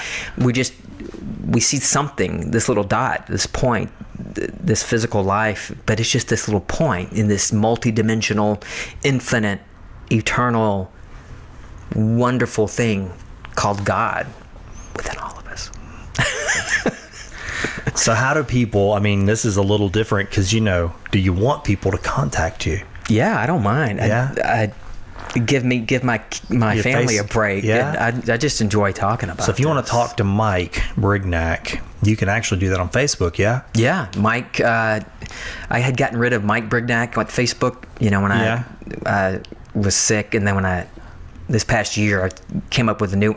So it's just my name, but it's Mike W. Brignac. The W is part of the last name, just to make it different from, the other one. But yeah, I'm on Facebook, Mike W. Brignac. All right. I'll put a link in the description. Okay, cool. Yeah. This is, it's not like it's, I don't know, it's not the NBA championship. It's not like, it's just, I enjoy talking about this. We could do this for another, 6 hours. I'm going to have to get you to come back for a mixtape. Cool. Have you listened to that one No, yet? So you said you listened to Paul Gonsalon's episode, right? So I had Paul, Rosie Pryor, and Elizabeth McDaniel. They all had separate episodes, and so what we did is a mixtape episode, and they all came back. Ooh. And so I got 3 guests and me to have a new conversation together. I like that. So yeah, I'm actually kicking one around right now. I've been trying to figure out who to put. Actually, believe it or not, I had it figured out, but I've just been kind of meditating, waiting on that third person, and you might be the guy. So might have to do the old. If you'd be down with that, I'm down with any.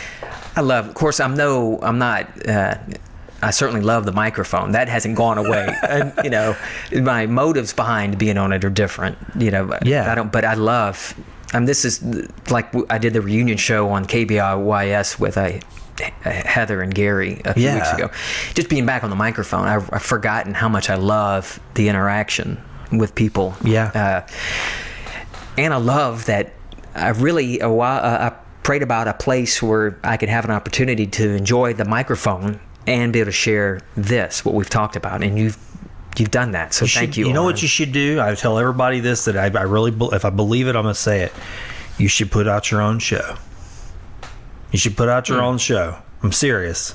I've talked about that with Adley. I've said it with a few people.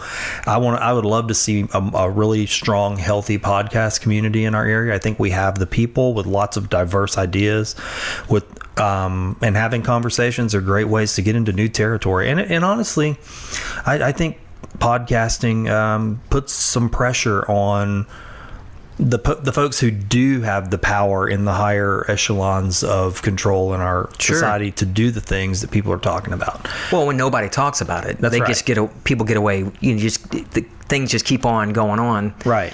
And we've seen that in government in my city and your city. When the same old thing keeps going and nobody says anything about it, then it's just going to keep on perpetuating itself. And then, well, why don't we have anything to do in Southwest Louisiana? And then things start to change. That's Tom's changed that. Got the museum. And so all these wonderful things. How many people are going to mention Tom Trahan on this show? I have to. I'm contractually obligated to, since he recommended me. Tom was the most elusive guest. He was so busy. He had so much going on. I've got him in here, and he comes up not every episode, but he comes up a lot. People they use him as a reference point, as a model of good things, as a model of a good citizen. I'm like, man, and I'm friends with this guy, and I'm like, Tom Trahan again. Tom Trahan. He's a great guy. And he is. He invited me to be part of this art show. In September.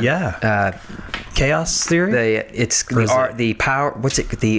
For the love of. Oh blank. Yeah. And he talked to me about different people that, as he said, what do you say? Quote unquote celebrities Like, I know you're not a celebrity, Mike, but we're going to, the people that are known. And I don't think of myself as a celebrity, but it was just neat to be thought of, because I hadn't talked to Tom really since my days in radio when I did stuff with him.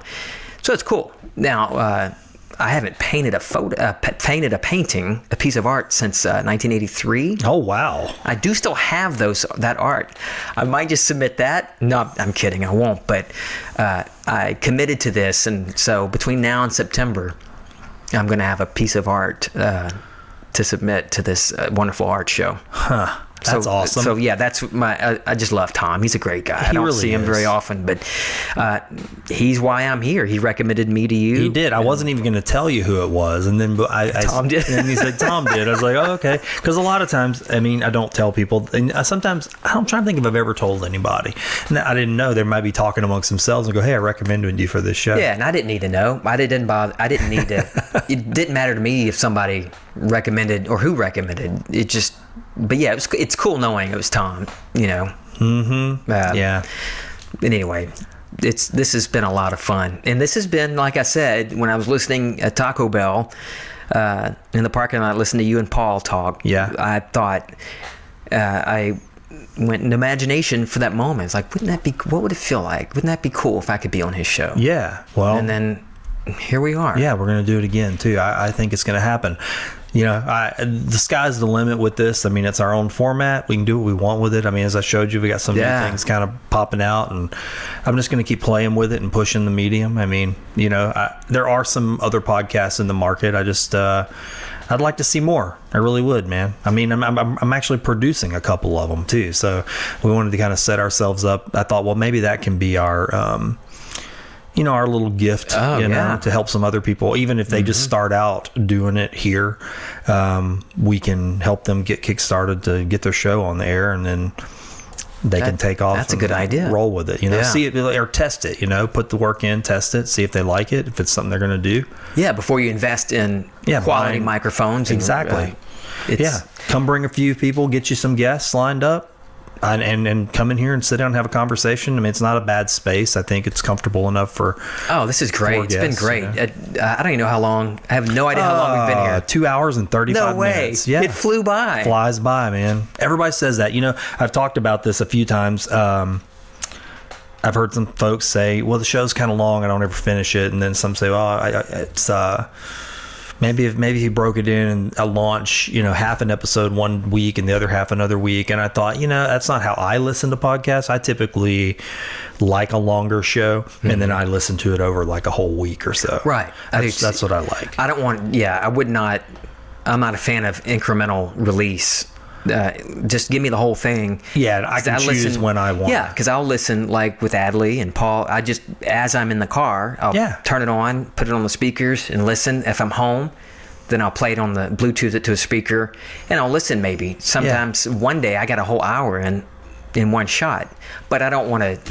I like to dictate the time, so I like the way you do it. Yeah, it's up to me to listen. You. Because the technology on our podcast players will bring you right back to where you left off. That's right. So it's not like you have to start over and rewind the tape and find the spot. Oh, exactly. That would be a miserable experience. My mom actually yesterday was recommending a book to me, and she was like, I just finished it. I was sad that it was over, and I thought, I kind of feel like that sometimes with podcasts too.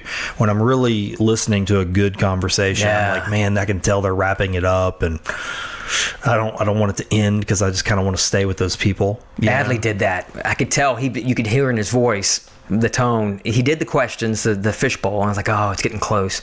But then he kept talking, but I could hear the tone, his tone, and then he said, well, we're going to have to be... Sooner or later. Don't leave! And you did something that I wish every guest would do with Adley's episode, or every listener, I said guest. You actually went to Ten Pin Alley, and then you said, oh, well, that's so great. I came here because I heard about it on this thing. I'm like, wow, that's actually what you hoped for. It's like a little bit of... I knew when I was a reporter in the Downtown Development Associate or Authority, whatever they're called. I remember them having a little blurb, a little story that they had mentioned that they were fixing that up, this little alleyway. And I remember actually seeing Mayor Randy Roach, walk there from City Hall to 1911 City Hall. Yeah.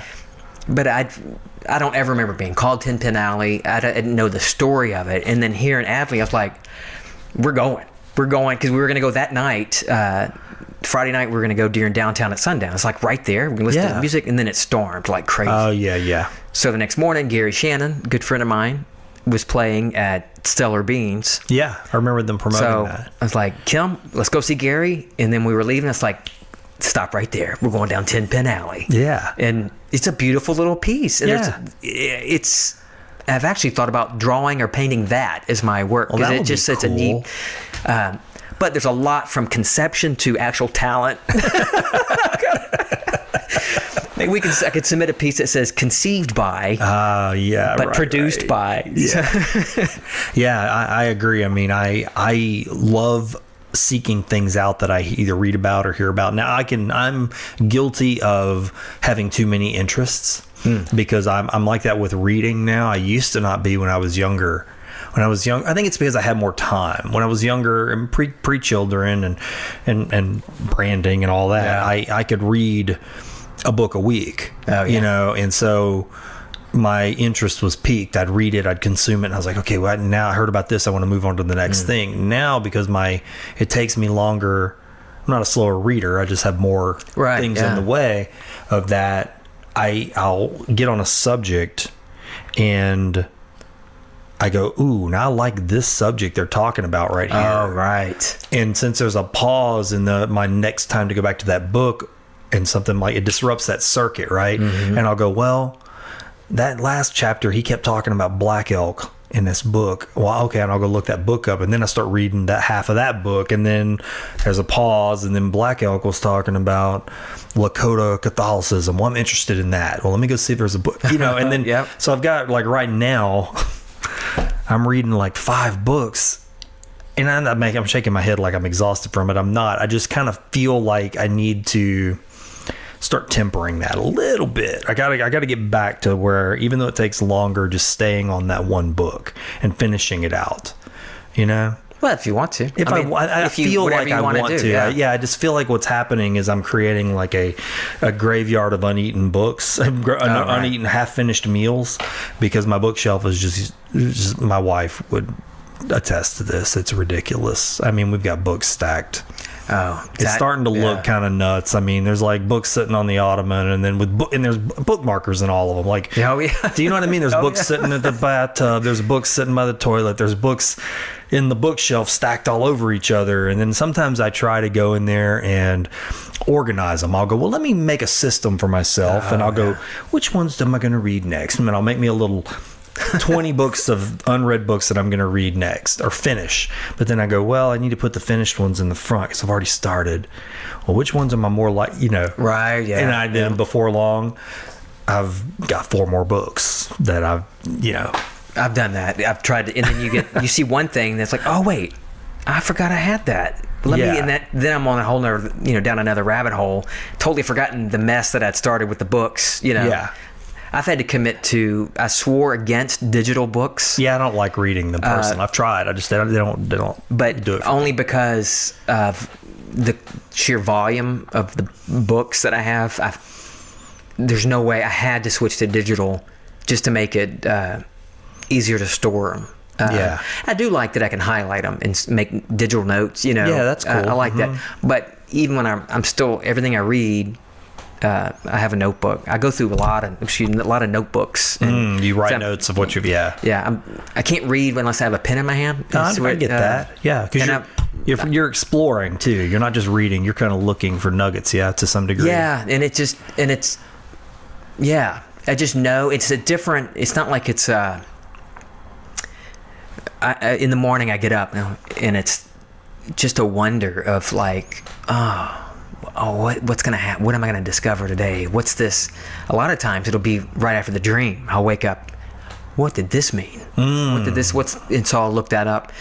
And it's fun. I enjoy, looking through the Bible. It's easy to find. Just search it, a particular word or symbol, or look in Bailey's Lost Language of Symbolism, and just. And not that symbol, like there's nothing that's outside of us that said these symbols mean this. But because I use that because of who I am, and that's how I like to decipher what I'm trying to tell myself inside. Because of the tools I like to use, that's how I present the symbols to myself. Sure. If I were living in a different country or had been brought up in a different religion and had no concept of the Bible, then I'd be conjuring up, I'd be the God within me. I'd be teaching myself to some other way, you know? So it's just the way I easily can determine. You get what I mean? It's the tools I use, totally. So that's the way I present it to myself. But I enjoy it. I love doing it. And I'll be reading a book. Usually it's about this, what we've been talking about, and then or reading scripture, and then I'll find a verse, like, well, what does that mean? And then I'll hit this is the rabbit hole for me. On my digital concordance is find all occurrences. Yes. And then I'm like, oh my God, I gotta find out what were they saying there? What does that mean? What does that mean? What does that mean? And then I'm way off. So I have to have here's this note page of this topic. Okay, but this is not the same. What I'm finding out now is not that. So I have to find a blank page, start a new heading. This is about this. So I've got all these different startups on my notebook, all my notebooks. Well, like this is this, this is that. I hear you. And I'll tell you a rabbit hole. And I know we could do a whole nother show about this one. Is when I started cracking into Hebrew. Ooh. And the symbols, and then, the order of the words, and what does each symbol mean, and does it make, what does it say? There were things that even just the first part of Genesis, the first sentence in Genesis, the first word, there's a whole world that just cracks open. Yeah. And so, that kind of, you get into those types of things. I love that, though. You just keep scratching the paint off. You start getting into some territory that blows your mind about stuff. Yeah. What we know out here, and what we've kind of been fed, I guess is the way I'll put it. Like what's available if you're just grazing is so different than what happens when you stay on a thing and really start getting into it. I mean, you can just find whole universes inside of. Because that goes back to what you mentioned earlier about the tree and the forest, and it's because and I think quantum physicists will talk about this too, that it's what you're aware of. What you're putting your awareness on, your consciousness. You're conscious that there's something there, and you're conscious of it, and you're focused on it. And so it becomes more and more aware to you because you're paying attention to it. But you could easily just keep going and just hear, something on a Sunday or a message on a Saturday, whatever, and just be fine with the little life that we have. But when you put your awareness, your attention on something, like, wait, there's something there. This isn't necessarily a history of everything. This is what the ancients wrote to tell us how all of this works. There's a code here, and these words may not ever be spoken because maybe they were just a written language as codes, as symbols to teach us how all of this operates, and not necessarily something that we need to create, a whole religion and a place around. This is something meant as a code book, as a spiritual history book, a guidebook that tells us to go within. It starts within and ends within, because we're all the same. We all have God inside of us. All God. A friend of mine, Mr. 2020, who lives in Australia, likes to say, we're God having the adventure of a lifetime. And that's, so life is fun. That's a good place to stop. Life is fun. I love this. He's smiling. Life is fun. Thanks, Mike. Thank you, Oran. What a great day. Yeah, I agree. And I love you just as well. Thanks for listening to this episode of Find the Good News. If you would like to advertise on this show or sponsor an episode, just visit findthegood.news. Send me a message and we'll see about getting your business, organization, service, product, or event on the show. I deeply thank each of you again for supporting this podcast.